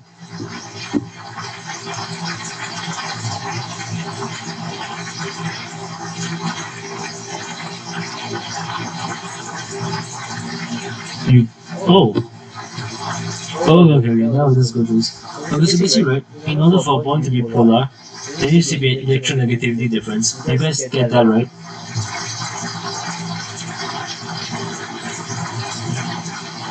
Okay, so in this case, beryllium is like a metal, so it has a very low electronegativity. While chlorine, like, is a halogen, so it has a pretty high electronegativity. You guys can search up something called the Pauling scale to find their specific values. But actually, I just looked at it quickly.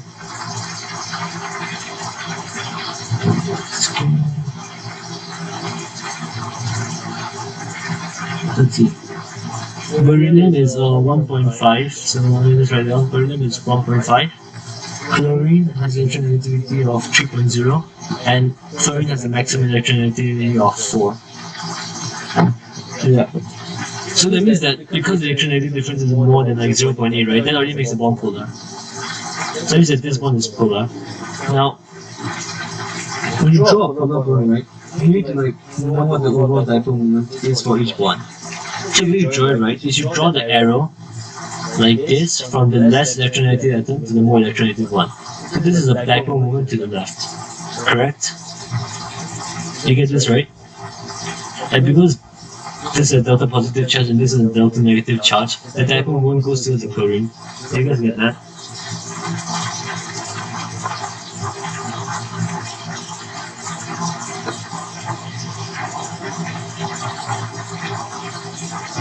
Oh, okay. Basically, right, the dipole moment will point from towards the more electronegative atom from the less electronegative atom. So basically, right, over here, chlorine is the more electronegative atom, so the arrow points towards it, and then beryllium is the less electronegative atom, so you start the arrow from beryllium. You guys got that? This is the notation. Okay. Then we do the same thing for the other side. Because the same thing happens here. The chlorine is a delta minus charge, so it pulls electrons closer towards it, causing there to be like a dipole moment to the right. So what happens? Okay, let me just ask you guys one question. Is the magnitude of each of these dipole moments the same? Why is that?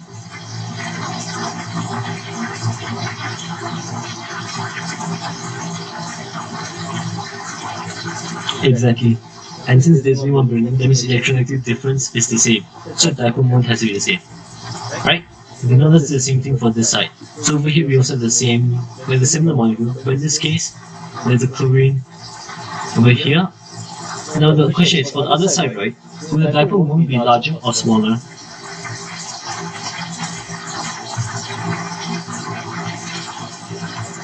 Why is that so? Exactly. So the electronegativity difference is larger, so it's a more polar bond and a greater dipole moment. So let's just draw a longer arrow.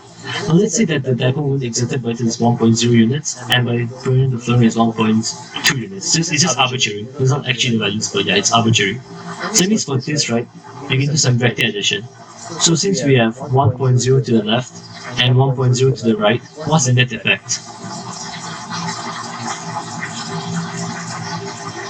Like if two people kick a ball with the same force in opposite directions, what would be the net effect?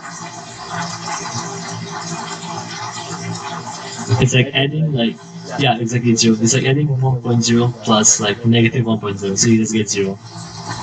You guys get that right? But over here, right, what happens is that you have 1.0 on the left side, right? But you also have a 1.2 on the right side. So what's the net force in terms of units? Like what's the net value? I can simply say with the direction. What's the magnitude and the direction? The net magnitude and direction. Let's think about this. If you have 1.2 to the right and 1.0 to the left, what's the net value? In which direction? Correct. So the net force from this is 0.2 to the right. And because the overall dipole moment for this is not 0, right? That means the molecule is polar. You guys understand what polar molecules are now? Like how do you differentiate between polar molecules and non-polar? Can you guys get that now?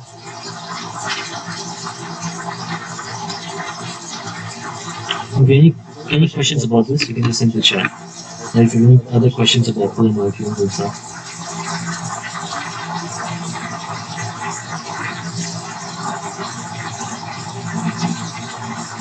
Anything else?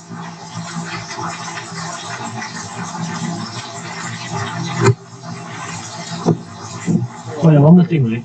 In case you guys didn't realize, is that when you're drawing these arrows, don't forget about your original molecules VSA pair as well. Let's say you have H2O, right? If you remember the H2O is bent. So when we draw the arrows, then yeah, you just draw like this. Just remember that you always point towards the more electronegative atom. So yeah, you guys got that? All good? Any other questions for this? If not, I'll move on.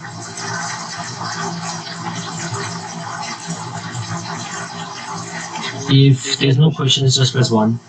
If you have no questions.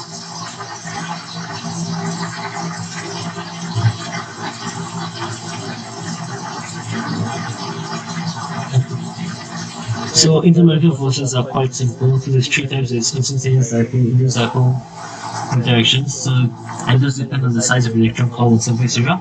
Then you have PD-PD interactions, which depend on your electronegativity difference, and then you have hydrogen bonding, which is firstly determined by the number of hydrogen bonds followed by the strength of those individual hydrogen bonds.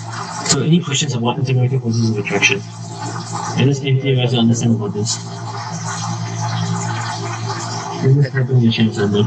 Like for those that haven't said anything so far, right, I highly recommend sending something now so that like we can go through any questions that you guys have. I just understand that, which in that case it's fantastic for you. So if you guys don't, if you just need me to explain this in more detail, press 1, and if you want me to move on, press 2.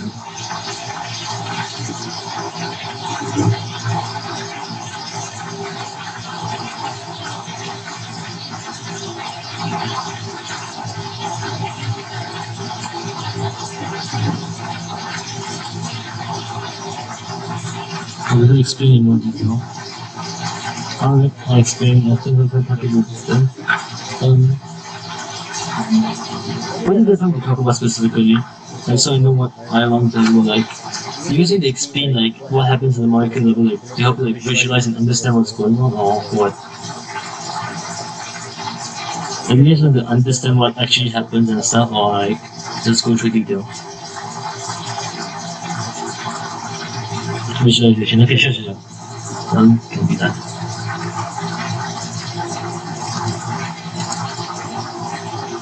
And in detail.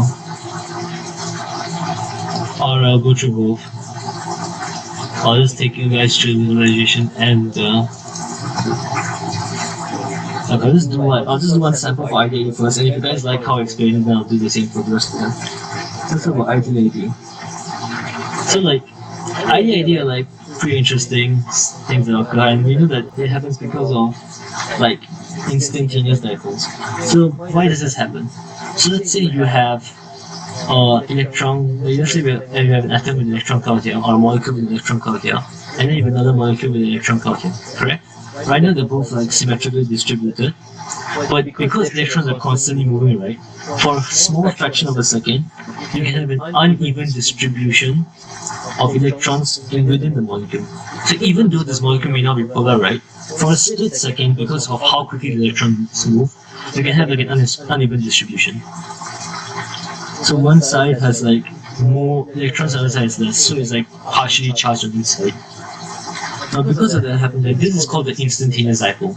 You're instantly, or at that instant, forming a dipole moment within the molecule. Now what happens is that this molecule here, right, is still symmetrical, but because it is now like sitting next to something with a dipole moment, it also gets like an induced dipole. It also gets affected by the charge. So because there's a delta negative, what's this? Basically, right, since this part is slightly electron deficient, the electron cloud here will try and shape itself to like push more electrons towards the electron deficient side. So because this side is more electron deficient, the other molecule will mirror something similar so that it forms an electronegative side here. Because then they'll have the force of attraction between these two sides. And the other side will of course be electron deficient. And then this is the induced dipole. So basically, right, at any moment within like in like a closed space with like all of these molecules, right, you can have tons of these things happening at one time. So if you average them all, you eventually get like an intermolecular force occurring. So let me explain it basically like this. We start by talking about how E minus or electrons are constantly moving in any particle and all that. Moving. And then because of that, at any given moment, the electron density is unsymmetrical. So unsymmetrical.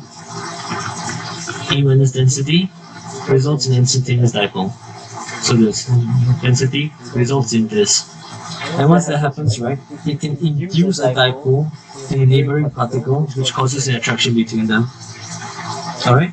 But these things are quite short-lived because the electrons keep moving and then the dipoles will vanish in uniform, which causes the overall attraction to be weak. However, because these only depend on the presence of electrons, right, it can occur in all types of particles. So because of that, I can then explain like the factors that affect the strength of these interactions. So the first thing is the number of electrons. So the reason why the number of electrons affects it, right? So when you have more E minus in the molecule, you have larger electron counts. So electron count size increases.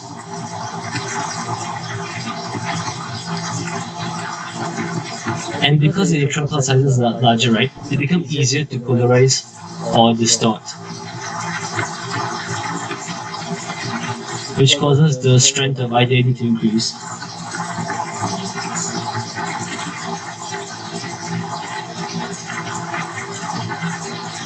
So we will explain, for example, if they ask you like, explain the trend in boiling point of halogens. This is how we explain it. We say that the halogens from F2 to I2 are non-polar, and so the attraction between the molecules is due to instantaneous dipole-induced dipole interactions only. So when the number of electrons of the halogens increases down the group from F2 to I2, the size and ease of polarizability of the electron cloud increases, and the strength of ideal interactions also increase down the group, with I2 having the strongest ideal interaction. So whenever there's some mention of ideal interactions, right, the keywords you need are your number of electrons and then the size and the polarizability of the electron cloud. You need to mention the number of electrons in the electron cloud and the size of the electron cloud in the explanation. Then for the other one, right, about the surface area of molecular interaction, basically that was more for like hydrocarbons and stuff. So whenever you have more branched hydrocarbons, right, some of the electrons within the inner carbon, for example, let's just draw something up for example. So let's just say I have let's say I have pentane. So this is like the straight chain version of pentane with all the isomers. And let's say I have another isomer of pentane or 2-methylbutane that looks like this. Now which molecule, one or two, do you guys think will have the higher ideal interactions or more strong ideal interactions? Which of these two molecules? Like one or two, just type it in the chat.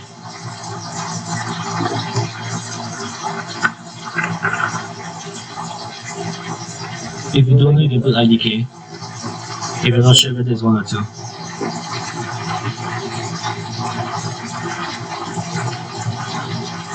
Wait, Magical Wizard, do you think the two will have stronger interactions?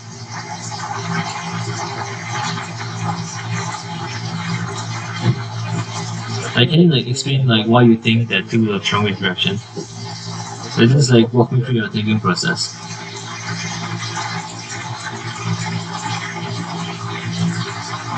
You try. You just try explaining that, it's fine.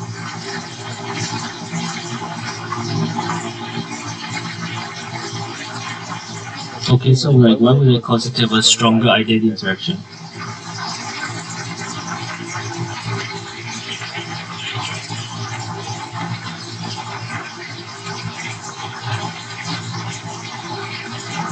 You can try explaining like why through audio. I think it's easier. Then I can talk to you. Oh, so you're not sure. Okay. Okay, I'll just the first thing to think about is electron clouds. So let's say I draw an electron cloud around both of these molecules, right? It will be like, I'll just like draw a dot line. It will be something like this for pentane, and it will be something like this for the branched isomer. It is an oversimplification though, but you guys get what I mean, right? It's roughly like this. Alright? Okay.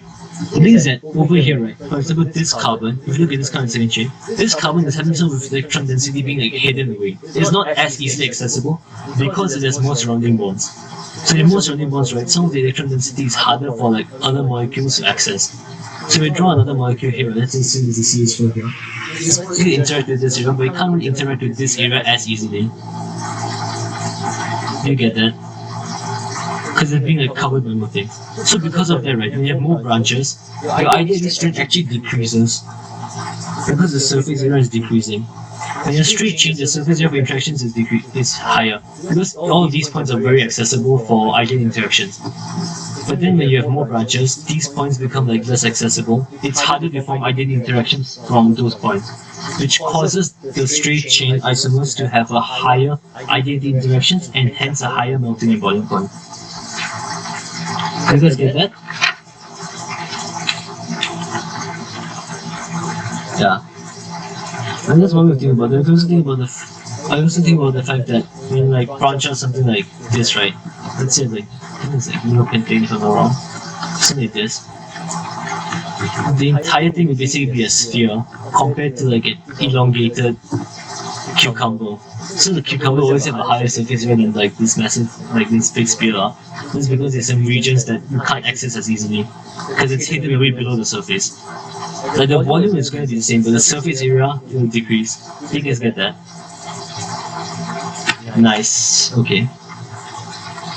It's like 70. Do you get like 100% or just like 50%? Nice. Okay, let's move on. Any other questions for this? Well, actually, no. Yeah, let's move on. For like pit, cat, pit, and do you guys like want this style of explanation? Do you guys want more detail, or do you guys want something else? Like, is this explanation okay for you guys? Like, pit, cat, pit, and influence. You guys understand in the chat. If this is okay for you guys.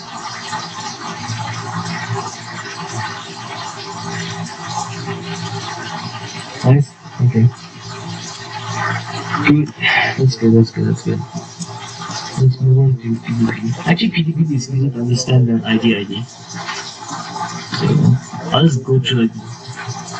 Actually, I'll talk more about how to answer these questions later, because in the school paper you can't really do this. This is more for understanding. So I'll give a few tips on answering these questions also later to help you guys out.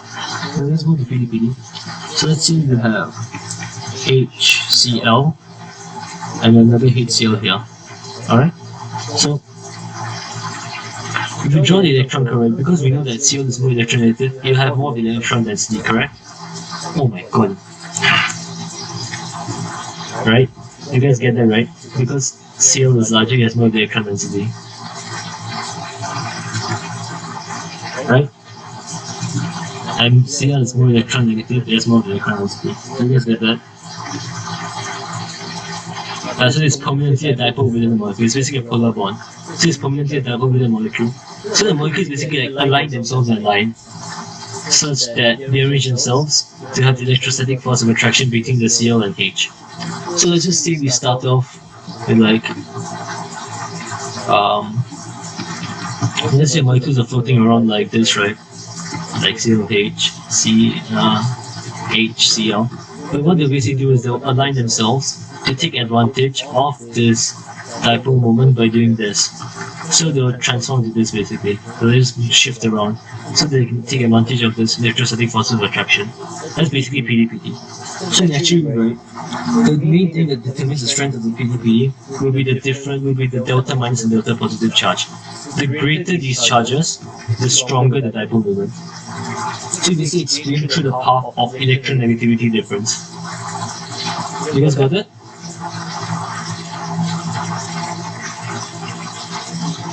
Yeah, so individually, because this is more of a permanent interaction, right? Individually, on like if you compare one dipole moment with one ID interaction, right? It will be much stronger for a single one. But yeah, that's like that explains why like stuff like BRF or CLF have a that explains why like some molecules have a higher boiling and melting point even though the same number of electrons. It's because of dipole moments. So they have PDP interactions. But there's also hydrogen bonding. You guys need me to go through hydrogen bonding? Let's not check. Like, is there anything you don't understand about hydrogen bonding? You can just say no if you don't understand hydrogen bonding. Just type something in the chat so I know what to talk about. Anyone?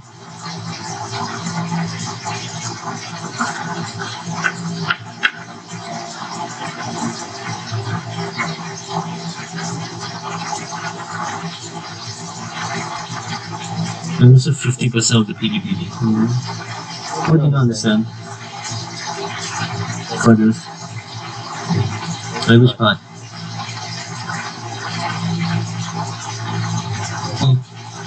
Oh, okay. So, what don't you understand of hydrogen bonding? Like which part's confusing to you?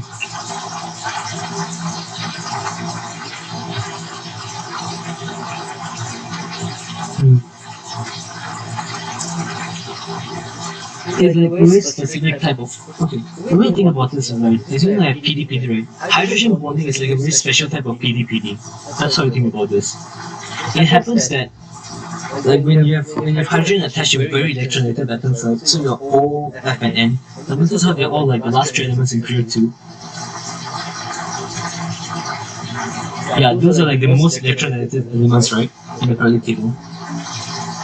Yeah, so they have, when you put them in hydrogen, which has a very low electronegativity, you get like a very high EM difference. So it just so happens that when you have hydrogen attached to these three elements, right, the EM difference is large enough such that the bond is strengthened in a way that makes it stronger than like your typical PD-PD, and that's why you classify it as hydrogen bonds. Yeah, just think of it as a special type of PD-PD. And the interesting thing about this, right, is that unlike PD-PD, there's another additional factor.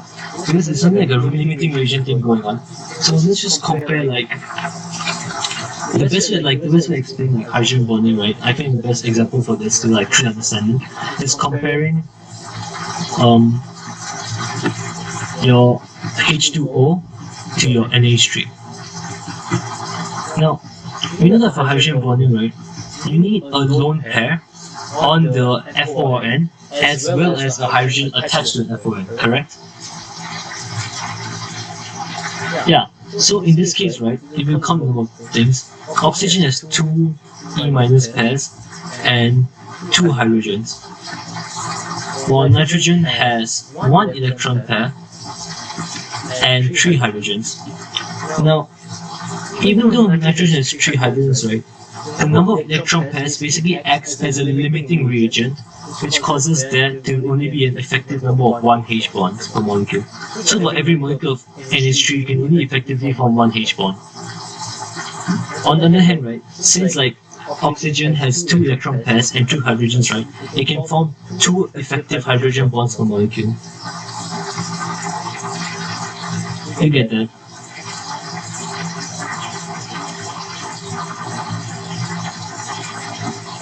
Okay, let me just draw it out.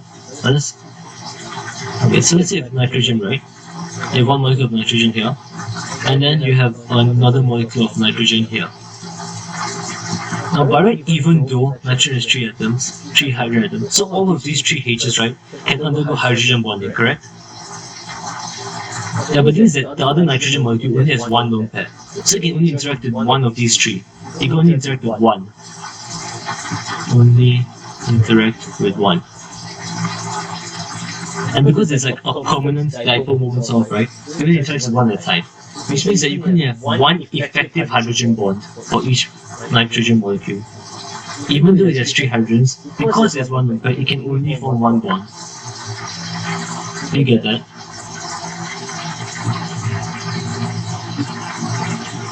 Yeah.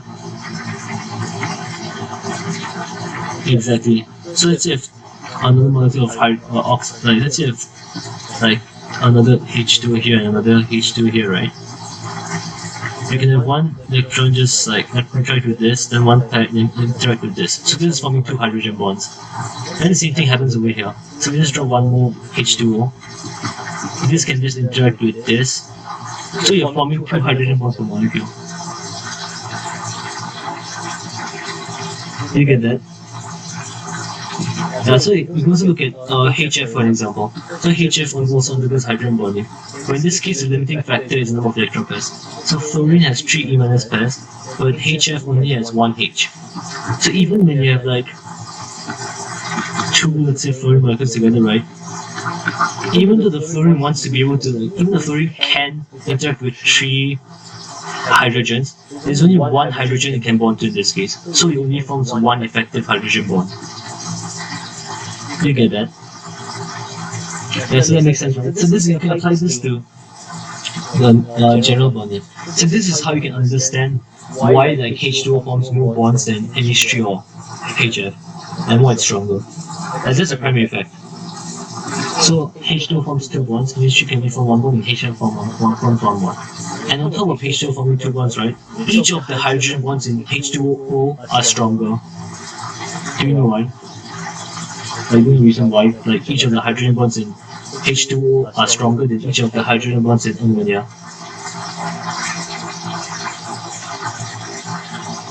Think about the bond strength in PD-PD. Like what determines the bond strength in PD-PD?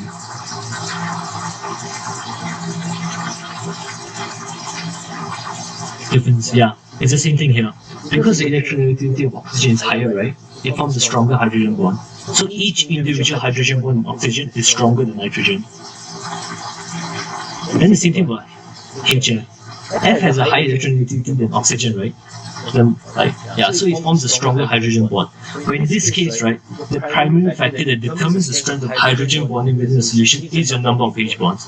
So even though each individual hydrogen bond in hydrogen fluoride is stronger than water, water still has a stronger hydrogen bonding overall because it can form more H bonds.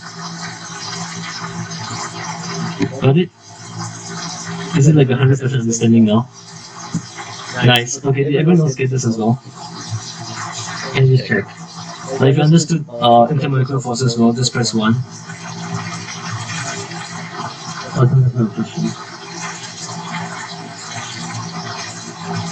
Okay, I'll talk about that. Okay, for the rest of you guys, right? Do you guys understand like intermolecular forces? If you understand, just type 1 in the chat. And after that, I'll answer Sikram's question. Everyone else, just type 1 in the chat answer. If you don't understand, type a 2. Like people like ABCD, Clement, Human, like you guys can type as well.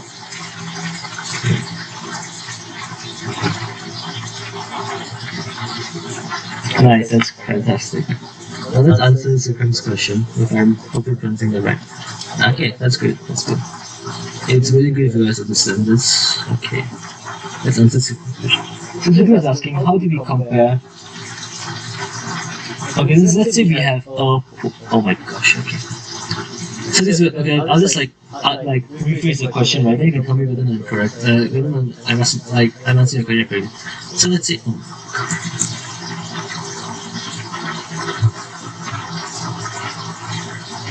So let's say we have a polar molecule with a small electron cloud versus a non-polar molecule with a large electron cloud. That's what you're saying, right? So how do you compare the BP and NP for this? That's your question, right, Sikram?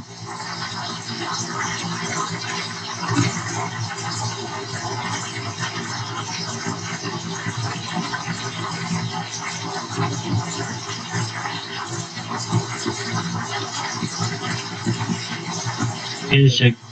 Okay, Sikram, this is your question. Can you say yes?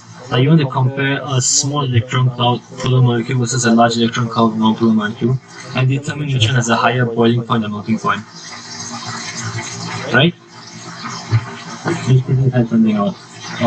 Maybe this is your question.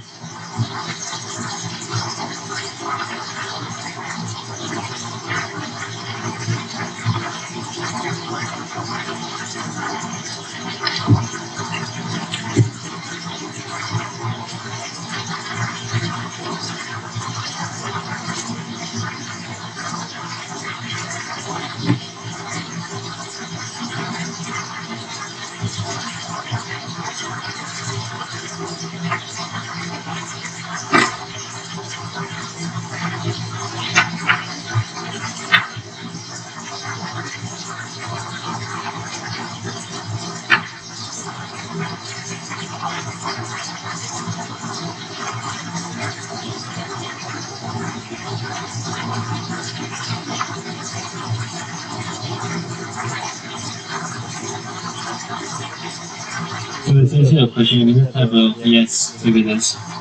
I'll talk about how to compare like this boiling point melting point to that. If this is your question, and let's type a yes so that. I'm basically asking. Oh, okay. Basically, I'm asking like you want to compare the boiling point and melting point of a molecule with a small electron cloud that's polar with a molecule that has a large electron cloud but is non-polar, correct? Okay, so the thing is that it's actually very difficult to compare unless the question provides you with data. The thing is that at the H2 level, right, they'll always give you like clues. So for example, if they want you to compare HCl versus iodine, right, we know that HCl is polar but there's a small electron cloud size and iodine has a large electron cloud size. Now if we just go into it like with no information, you will know that you won't know what to expect, right? But the thing is that for H2, they'll always tell you what the boiling point and melting points are, or at least give you one of these pieces of information. And then based on that, right, we use the explanation. So for example, right, let's say we know that the melting point of iodine is like 110, for HCl is like 20 or something, like degrees Celsius, okay? So that's what the question tells us. Now, based on this, with a modified explanation to explain why the IDIT molecule experiences a higher melting point even though it has a weaker IMF. You get that? So basically what will happen is, we talk about how like even though HCl experiences PD-PD interactions, the sheer number of ideate interactions within I2 because of the greatly increased number of electrons, the strength of the intermolecular forces within iodine will be stronger than that of HCl. You get it? So they'll not ask you to like compare the melting point and boiling point without giving you the data first. Yeah. Unless you find the question. If you find the question where they ask you to compare without giving you data, you can just send it to me and I'll tell you how you can answer. Okay? Yeah. If I move on. So yeah, that's pretty much it for So there's a few special cases for hydrogen bonding that I'm not really going to go through because it's not that, but I'll just talk about some of the consequences. So for ice, we know that ice is less dense than water, correct?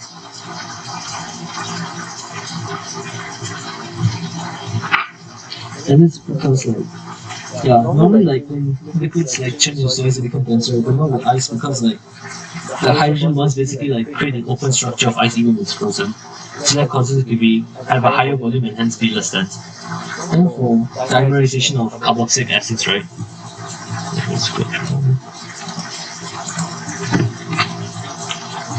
Let's just say you have an carboxylic acid here, and you have oxalic acid here. Now, because of hydrogen bonding, what happens is that this thing can interact with like the hydrogens of the opposite molecules, so delta minus, delta plus. This is basically how you draw a hydrogen bond, by the way. You show the delta charges, you show the lone pair where the hydrogen bond comes from, and then you draw a dashed line to the hydrogen. Alright? Now, because of this, in the gaseous form, right, carboxylic molecules, acid molecules exist as this instead of being like individual molecules. So like, if someone to guess like what's the consequence of this? What would happen because carboxylic acids dimerize? Are you gonna try? What do you think? Like, how do you think this is useful? And how do you think researchers found out that this happens?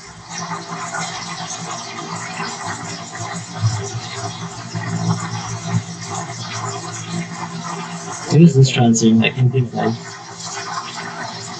what do you think is the significance of this, and how do you think researchers realize that this happened?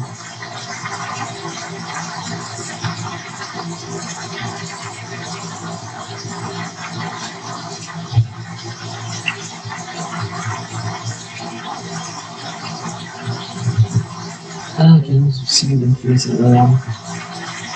Okay, so basically, right, the way they figured out that this happens, right, that like carboxylic acids form diamonds and like the gaseous form, like they have to figure it out, right, like they have to do the experiment themselves. It's because they realized that the molar mass, right, of these acids is twice as much in the vapor phase as in the liquid phase, and because of that, they realized that it forms diamonds. It's just a cool characteristic. Yeah. Another consequence of this, right, is that when you put carboxylic acids in non-polar solvents like hexane, they will exist as diamonds as well. But when you put them in water, they will undergo hydrogen bonding in water instead. That's just something you guys need to take note of. And the last one, right, about intramolecular hydrogen bonding is quite interesting. So I'll just use the example that's in my lecture notes. And it's basically about nitrophenol. So let's say you have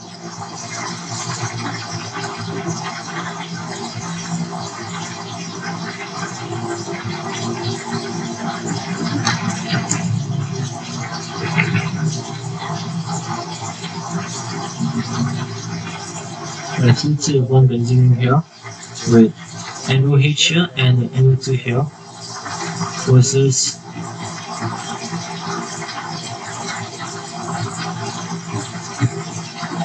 OH here versus NO2 here.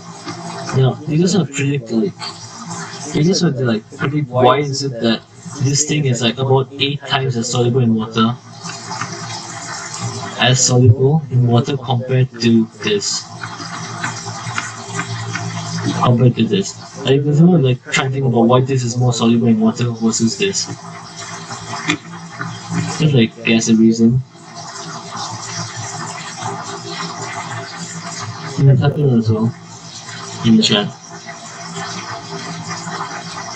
Like, why would this be more soluble in water compared to this?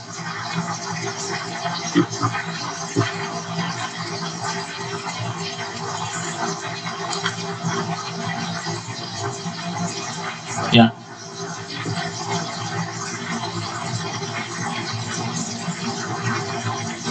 Okay, let me help you out a bit. Let me just redraw this so that it's easier to see what bonds there are and stuff. Oh my god, it's something accident. So, if I put this here, right? If I draw like a discrete form structure, like a partially discrete structure, the NO2 will look something like this. I'm going to draw a chart about you know that this is delta minus and it's not bad. So what do you think happens now?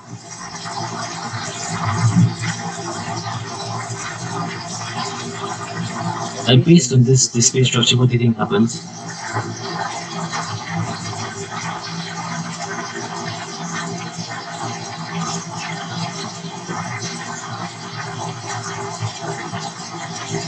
Yeah, so that happened. So because of that, why would the solubility decrease?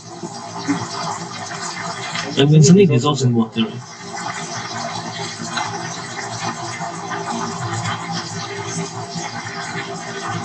Yeah, correct, exactly. So because of that, it doesn't dissolve as well. On the other hand, because this is so far away from the OH here, there's no intramolecular oxygen bond, hydrogen bonding, and as a result, it dissolves within water. Does that make sense? And then because of this, right, can you guess like what other physical property will be different between these two? Like one physical property is different in the solubility in water. What's the other thing that will be different? There's one more property that will be different between these two. Can you guess?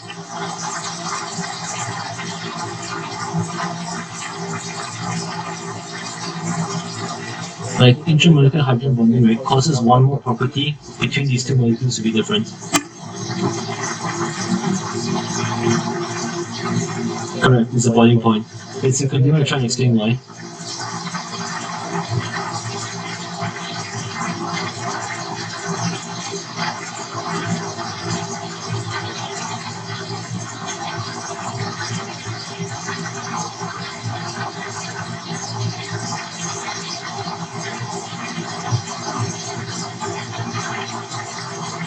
Yeah, correct.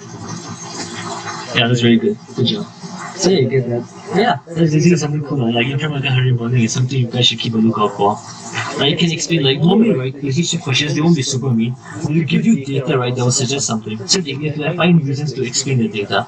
Like for this question, they'll tell you that the boiling point of 2-nitrophenol and solubility is lower. So based on the information, then if you think about possible reasons for why it will be lower, and in this case, the possible reason is hydrogen bonding. That's like a very important skill for chemical bonding. So just keep that in mind. Just move on. I will respect to look about this. So yeah, compare across islands. Generally, hydrogen bonding interactions are stronger than PD-PD, which is stronger than ID-ID. But if you have a lot of ID-ID, right, they overpower the other interactions. So like common example is iodine. Even though water is good hydrogen bonding, right, iodine still has a higher melting point, just because like it's insane. Just because like it has a high bonding point and stuff. Just because of like the number of ID-ID interactions. Yeah, so like for solubility, it's quite simple. It's just like dissolves like. So like, if you start off with PD-PD interactions between molecules, okay, let's just give an example. Let's compare.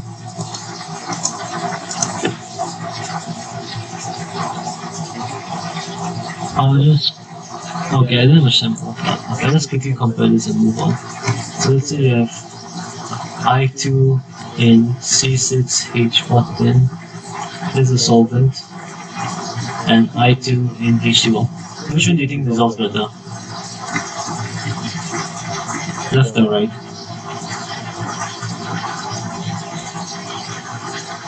Do you think the one on the left will dissolve better, iodine on the right?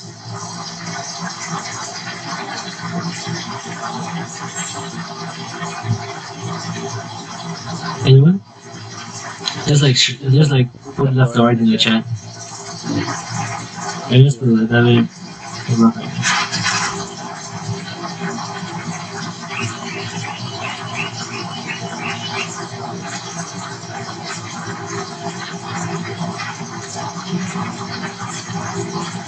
Okay, nice. That is because this is a good interaction. So I2, right, experiences mini IDID, correct? And C6H14 also experiences mini IDID, like within their own molecules. So when you mix those two together, the primary resultant interaction will also be IDID. Compare this with like I2 and H2O. So like when you have I2, you have IDID over here, but water does hydrogen bonding. When you mix I2 and water, you have the main source of interaction between the I2 and water molecules is IDID. So because the bond, like the intermolecular forces within the H2 are stronger, these two won't mix. You guys understand that?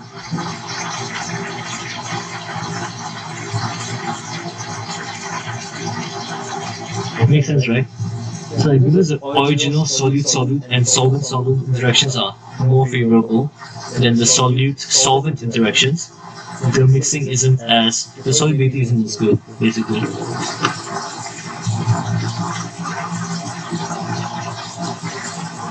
Alright, I'll move on then. So let's talk about Combustion. I need solids tend to dissolve in water as well, because of a separate phenomenon called ion-dipole interactions, and this is solvation. Because your water molecules can basically surround your charges, charged particles, and stabilize them. And that one is more relevant for energetics, but you can just read through it in your lecture notes. Let's have a Combustion bonding. So, basically, like for Combustion bonding, you have two types of orbital overlaps. You have sigma and pi bonds. So sigma bonds form like head-on overlaps, while pi bonds form side-to-side overlaps. Then we have to explain why sigma bonds are generally stronger than pi bonds as well. It explains why, because like the overlap is just stronger. So like the strength of a covalent bond, right, depends on the effectiveness of the overlap. And since the effectiveness of the overlap in sigma bonds is better than pi bonds, your sigma bonds are basically stronger. So stronger covalent bonds are generally shorter, and the strength of a covalent bond is affected by the number of bonds, effectiveness of overlap, differences in EN, and hybridization. The degree of polarization for bonds just depends on the... Wait. Oh, I have to go through this. Oops, I didn't make a slide for that.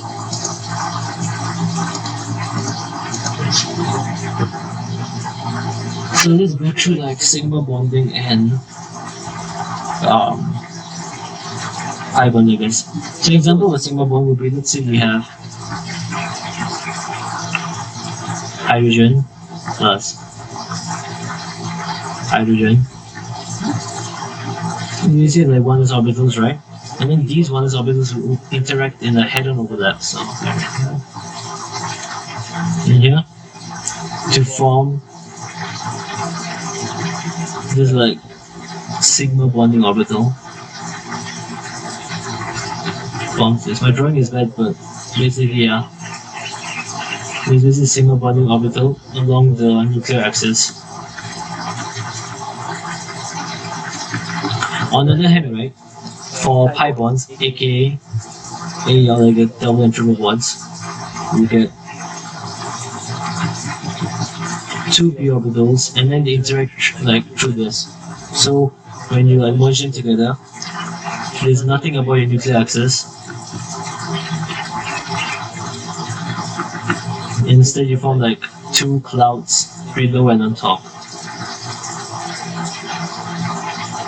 Now, because it's sideways, right, the overlap isn't that good. Like, if you look at the diagram, you can barely see an overlap, right?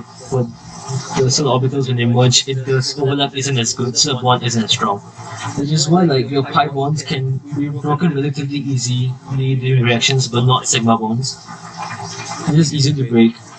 And generally, when you break the pi bond in reactions, you're forming more sigma bonds, which makes the product more stable in the reactor. So does this make sense to you guys? Like, is there anything in particular you want to ask about this? Especially the person that asked the question just now, like, someone was confused about sigma and pi bonding, right? So, can you just like clarify any questions you have? Yeah, so what was your question about? Like, what's your question about?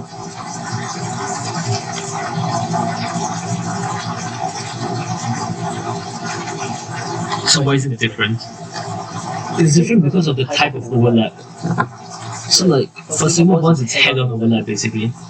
So like your molecular orbitals are directly interacting with each other along the nuclear axis. Basically, like it goes through the nucleus of the atoms, which causes it to be considered a stronger bond because the overlaps are more effective. On the other hand, for pi bonds, right, notice right, this is the nuclear axis. So your pi bonds exist as lobes above, like extending from the nucleus, right? Like they exist as lobes. So the electrons within the lobes interact with one another, but they don't interact through the axis. It's like a sideways overlap. It's not like directly head-on. Like there's a gap between them. But unlike this, where they can just like merge together. For this, they're separated. So it causes the overlap to be less effective. Like, you imagine, right, the surface area. So next thing is about the degree of polarization of your bonds. So it basically depends on the polarizing power of the cation, which is based on charge density. So the higher the charge of the cation and the smaller the cation, the greater the charge density and hence its polarizing power. And for the polarization of the anion, it's basically like similar. So if you have a larger anion, there's a larger electron cloud, which makes it easier to distort. If the charge is higher, it's also easier to distort. So greater charge and greater size makes it more polarizable. That's pretty much enough. Yeah. I want me to ask you to cross-compare like either two cations with the same anion or two anions with the same cation. So is that good for polarization? Then I'll move on to hybridization and resonance. I'll be almost done. Is it okay?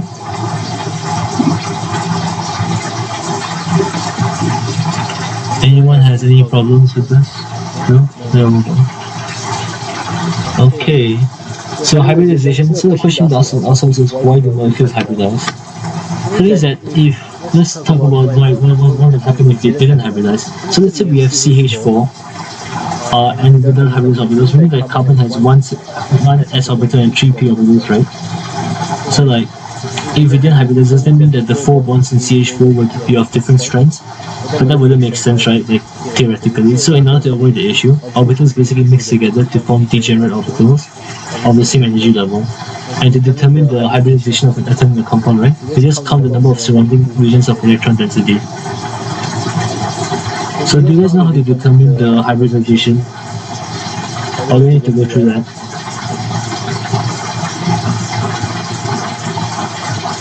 Like, does anyone have any specific questions about determining the hybridization of a compound?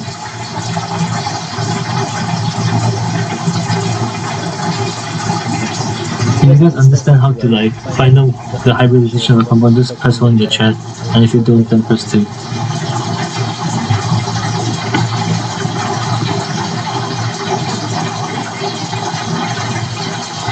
Okay, let's go through it. Right. So let's compare this using. Let's go talk about CH4. C2H.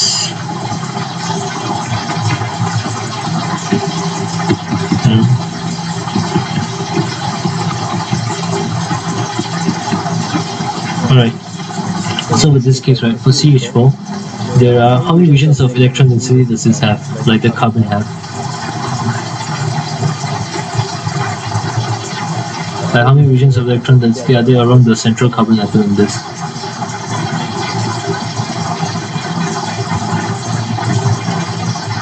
Yeah, that's 4. And because of that, it's Sp2 hybridized. So how many regions of electron density are there around this carbon here? For 18. What do you think? Let's retry. How many regions of electron density does this carbon have?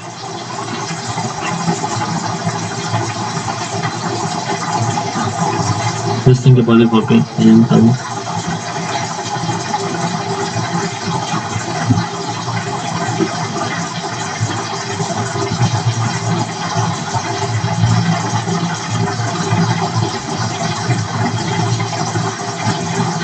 Okay, so let's go through this again. Okay, you know that this has 4 regions of electron density, right? And how do you figure that out?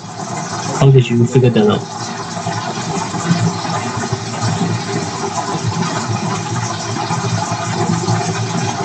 Okay, over here we know that there's at least 2. There's one here and there's the second one here. But then this part, this thing is also a region of electron density. So this is the third region. So it has 3. And because it has 3, it is Sp2 hybridized. Now your Sp2, like your hybridized orbitals, like either house your lone pairs or they form sigma bonds. So in this case, this is the sigma bond for the Sp2 hybridized one. Then this is your Sp2 hybridized sigma bond. Then if a double bond, right, you have one Sp2 hybridized sigma bond. Then do you know what the pi bond is?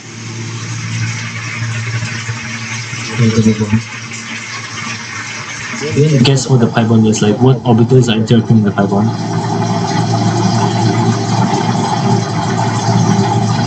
And when you have Sp2 hybridized, right, you're basically mixing one s orbital with 2 p orbitals to form an Sp2 orbital. So that means that one p orbital is left intact. So can you guess like what the pi bond is now? Like which orbitals are interacting the pi bond?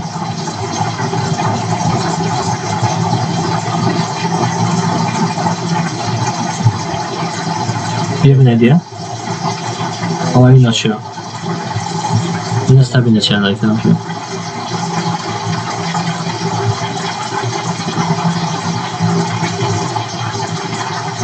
Actually, I'll just go through how the hybridization happens first. I think I'll just do a more general example. So when you have 4 regions of E density, right? Along the atom can be lone pairs or bonds. You do Sp3 hybridization. So basically you want each of those regions to be of the similar energy level or the same energy level. So what you do is you mix one s orbital with 3 p orbitals to form 3 Sp3 orbitals. So that's 3 Sp3. Do you get this? I mean 4 Sp3, not 3. 4 Sp3 orbitals. Do you get this one?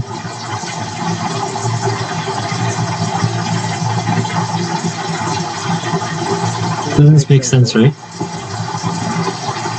So then, if you have 3 regions of electron density, that means that there has to be one double bond, correct?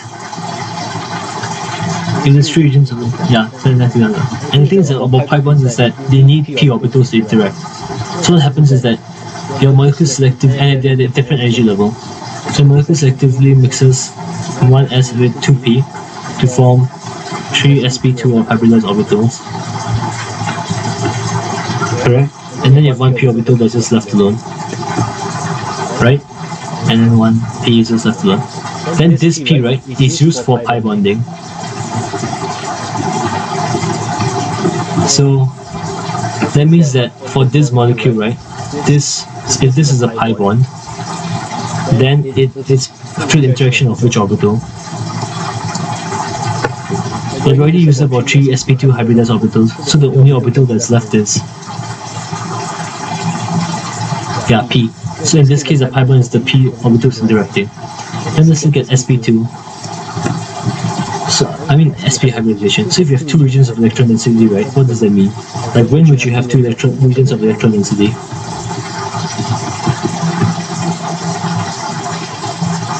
Think about it.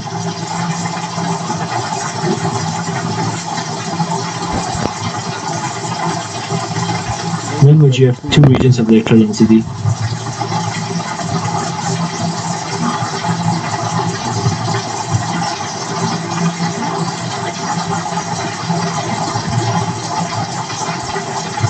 Okay, so you need to have like 1 sigma bond or lone pair, right, at least.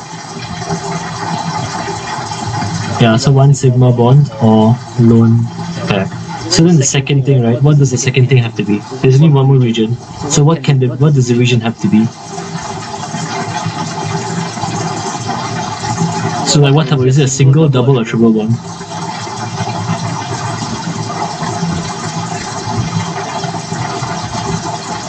As in like the regions of electron density. So you have one region that's a single bond, right? Correct? Like this is a single bond. So your other region, right? Let's say because there are 4 orbitals. So your other region, in order for there to be only one more region of electron density, has to be a what? It has to be is it like a single bond, a double bond, or a triple bond?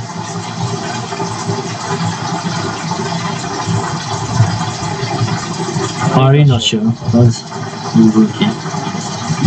Okay. The answer is that it has to be a triple bond in this case. Because like, what happens is that when you have two regions of electron density, right? It's a one triple bond. What's going on is that one S will mix with one P to form two Sp hybridized orbitals. Do you get that? Like the S and P mixing. Okay, that's a bad P orbital, yeah. So one S and one P interact to form two Sp hybridized orbitals, right? That means there's two P orbitals left. And what did we learn about P orbitals for Sp2 hybridization? What are they used for? Like, in this, what did we use the P orbital for? Yeah, so in this case, if we've used it to form one pi bond, correct? Yeah, so in this case, if you have two P orbitals, what does that mean?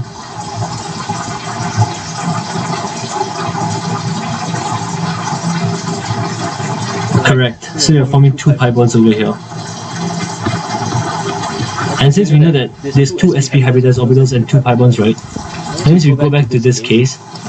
What orbital is this? The sigma bond. The sigma bond. What orbital will it be?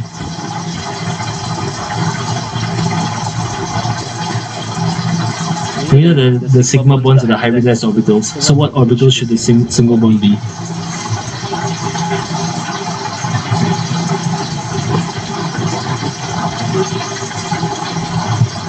Oh, what?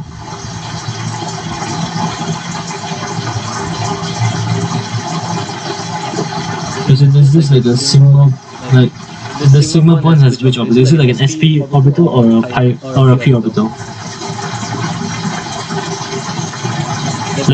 Sp, correct, right? And that's because there's a sigma bond. So if we look at this triple bond, the sigma bond in the triple bond will be which orbital?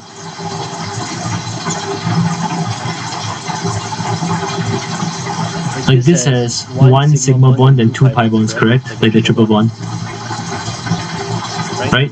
So the sigma bond should be from which orbital?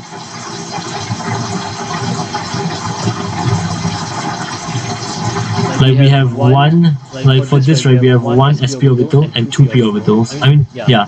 So what should the sigma bond be? Should it be an Sp or a P orbital? Not the pi bond, the sigma bond. Because in the triple bond you have one sigma and two pi, correct?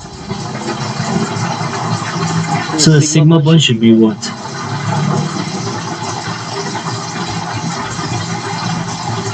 Remember that we learned that P orbitals are only used for pi bonding in molecules, like in hybridized molecules, or hybridized orbitals. So like, for the sigma bond, right, what orbital should we use?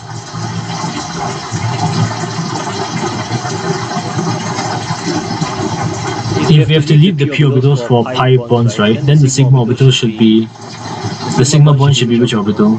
Let's think about that.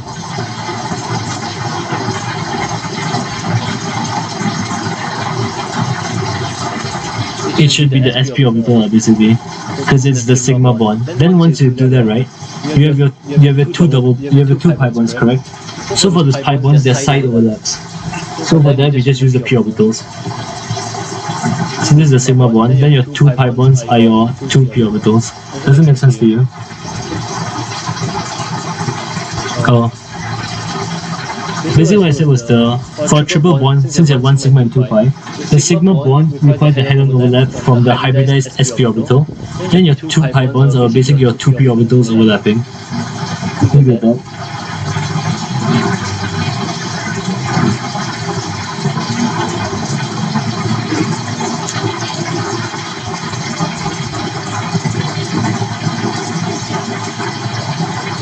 Yeah, I can.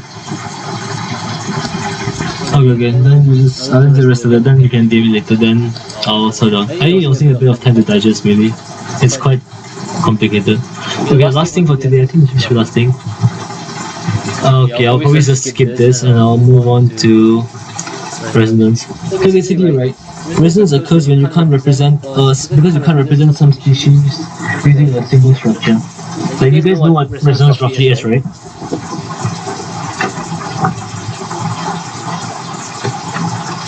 So basically, resonance occurs where the real structure of a molecule exists as a hybrid of multiple structures with the same arrangement of atoms but different arrangements of electrons. I'll show you guys a few examples later.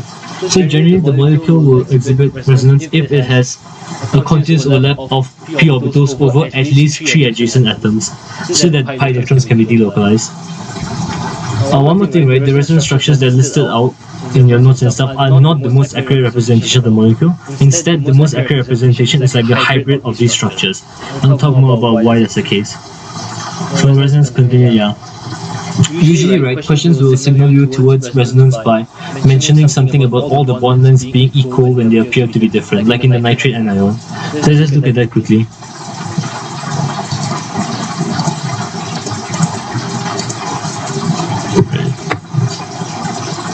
Okay, alright. Let's just start. So, the nitrate anion is basically NO3 minus. And when you draw this, right, there's 3 different structures you can sort of draw and they'll be equivalent. So you can draw it like this.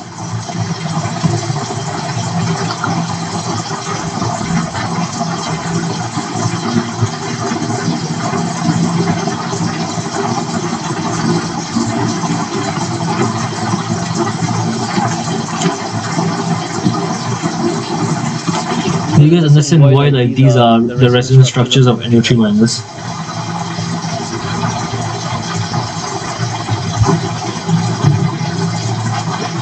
Do you guys know why?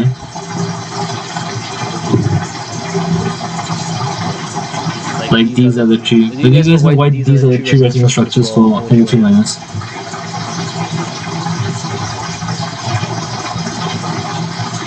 Anyone? No. Okay, now let's walk it through. Basically, right, a resonance structure occurs when the arrangement of the atoms is the same, but they have a different like electron arrangement. So in this case, the oxygens are at the same place in each of these 3 diagrams, correct?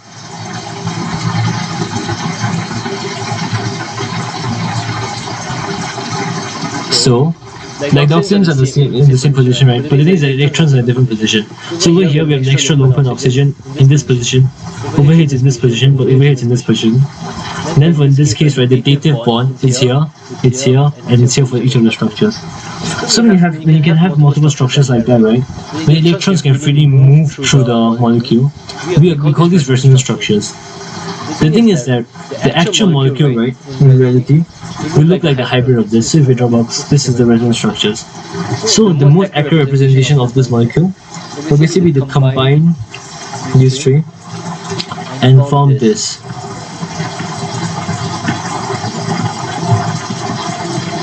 Basically, right, the dotted arrows over here, now you notice the dotted lines over here, you guys can see those, right? These dotted lines represent partial bonds. So when you have partial bonds, right, it basically highlights the fact that the electrons can flow continuously through the entire molecule, which is why you can have resonance structures. Does it make sense to you guys? So let's put 1 if you understand and 2 if you don't.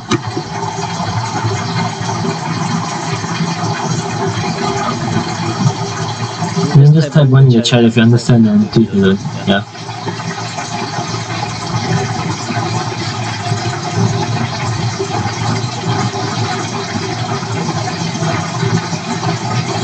Seconds, if not I'll move on because we kind of overshot a bit.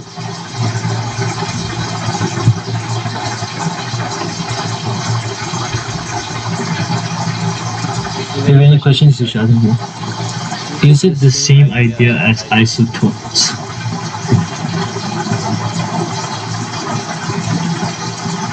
No. It's not the same idea as isotopes. I mean, you can sort of think of it in a similar way, as in like they're proper. No, it's not like it's actually very different. Because you see, right, isotopes, right? They're basically like different atoms of the same element that exist. Like they actually exist. It's just different mass numbers. But in this case, right, the 3 resonance structures on top are all hypothetical. They don't actually exist. The real structure is this thing, which is like a combined version of all 3. Basically, what's going on is that because you have p orbitals next to each other, right, and they form a continuous highway, you can sort of like position the electrons in any of these three ways. And since the electrons are like continuously moving, right, they don't actually take like one of these three. They take a combined, like, they make like a combined orbital, which is like this case.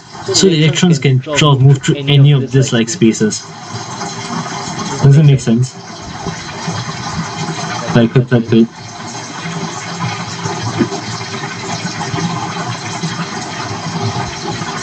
Okay, nice. So if there are no more questions, right, I think that's pretty much it for today's lesson. Okay, today's one is like trial lesson, but anyway. So benzene is quite special because there are 6 unhybridized p orbitals, and they overlap continuously to form the famous plane of delocalized pi electron cloud above and below the ring. So you just look up any structure of it online and it looks quite cool. And because of that resonance, right, you get additional stabilization compared to cyclohexatriene. Alright? I'll just skip this because we overran. So like, for these two topics, right, atomic structure and chemical bonding, your best friend are honestly templates, because templates, right, will help you like sort of organize information that you've learned in a way that you can like, that allows you to like score full points for quite a good question. So it allows you to make use of your understanding without having to blindly memorize, but also following like a safe like baseline that you can use for any type of question. That's why I highly recommend creating templates for the different types of questions that you see in atomic structures and recipe. You can find them on the notes that I'm selling on the website, but if you can't afford the notes or you just want to make your own ones, those are fine too. You can send me a message if you need help with making templates. And if you want the notes but your financial position prevents you from buying them, just PM me and I'll send you the notes for free. So yeah. I'll ask you any like short questions, last minute questions I can answer, like just ask anything now. And just before I move on to the final slide. Anything? If you have no questions, then just type 1. Or if you have no questions or you have questions that you want to ask privately later, just type 1. And if you have questions now, type 2. I'll just 10 seconds to type 1 or 2. 1 if you have no questions or you want to ask them privately later, and 2 if you want to ask a question now.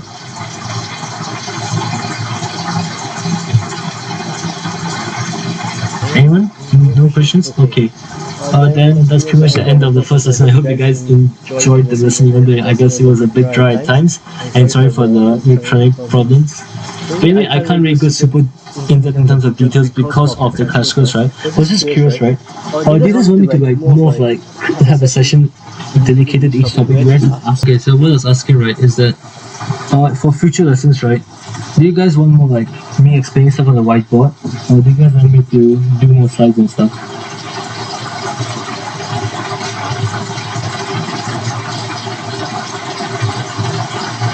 Like if you want me to do like more whiteboard explanations, right, so you guys just ask questions and so they're not comfortable, like confident about, or press 1, and if you want more slides, press 2. I personally feel like 1 is better because I think it's easier for me to explain and it takes less time for me now, but it's your choice. So yeah. Can you guys like quickly just type 1 or 2 in the chat right now?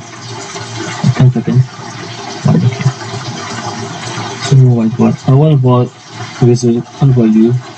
Do you want like more whiteboard explanations or?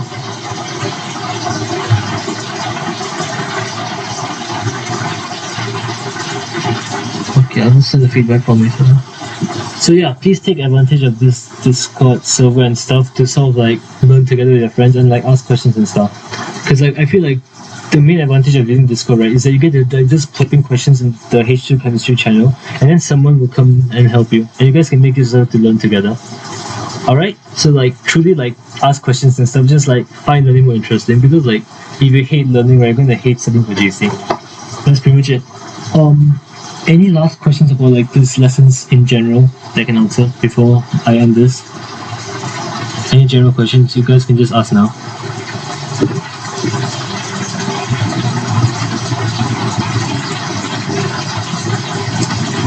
Anything?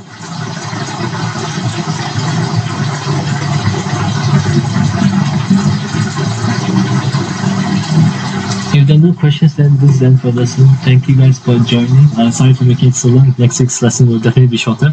I hope you guys had a good time, and yeah, see you all for the next lesson if you guys want to continue doing this. Alright, bye. You guys can go now. I'll send the feedback form to this chat later, so please be sure to complete it. Thank you. Any last questions? If not, you guys can go. That's the end of the person.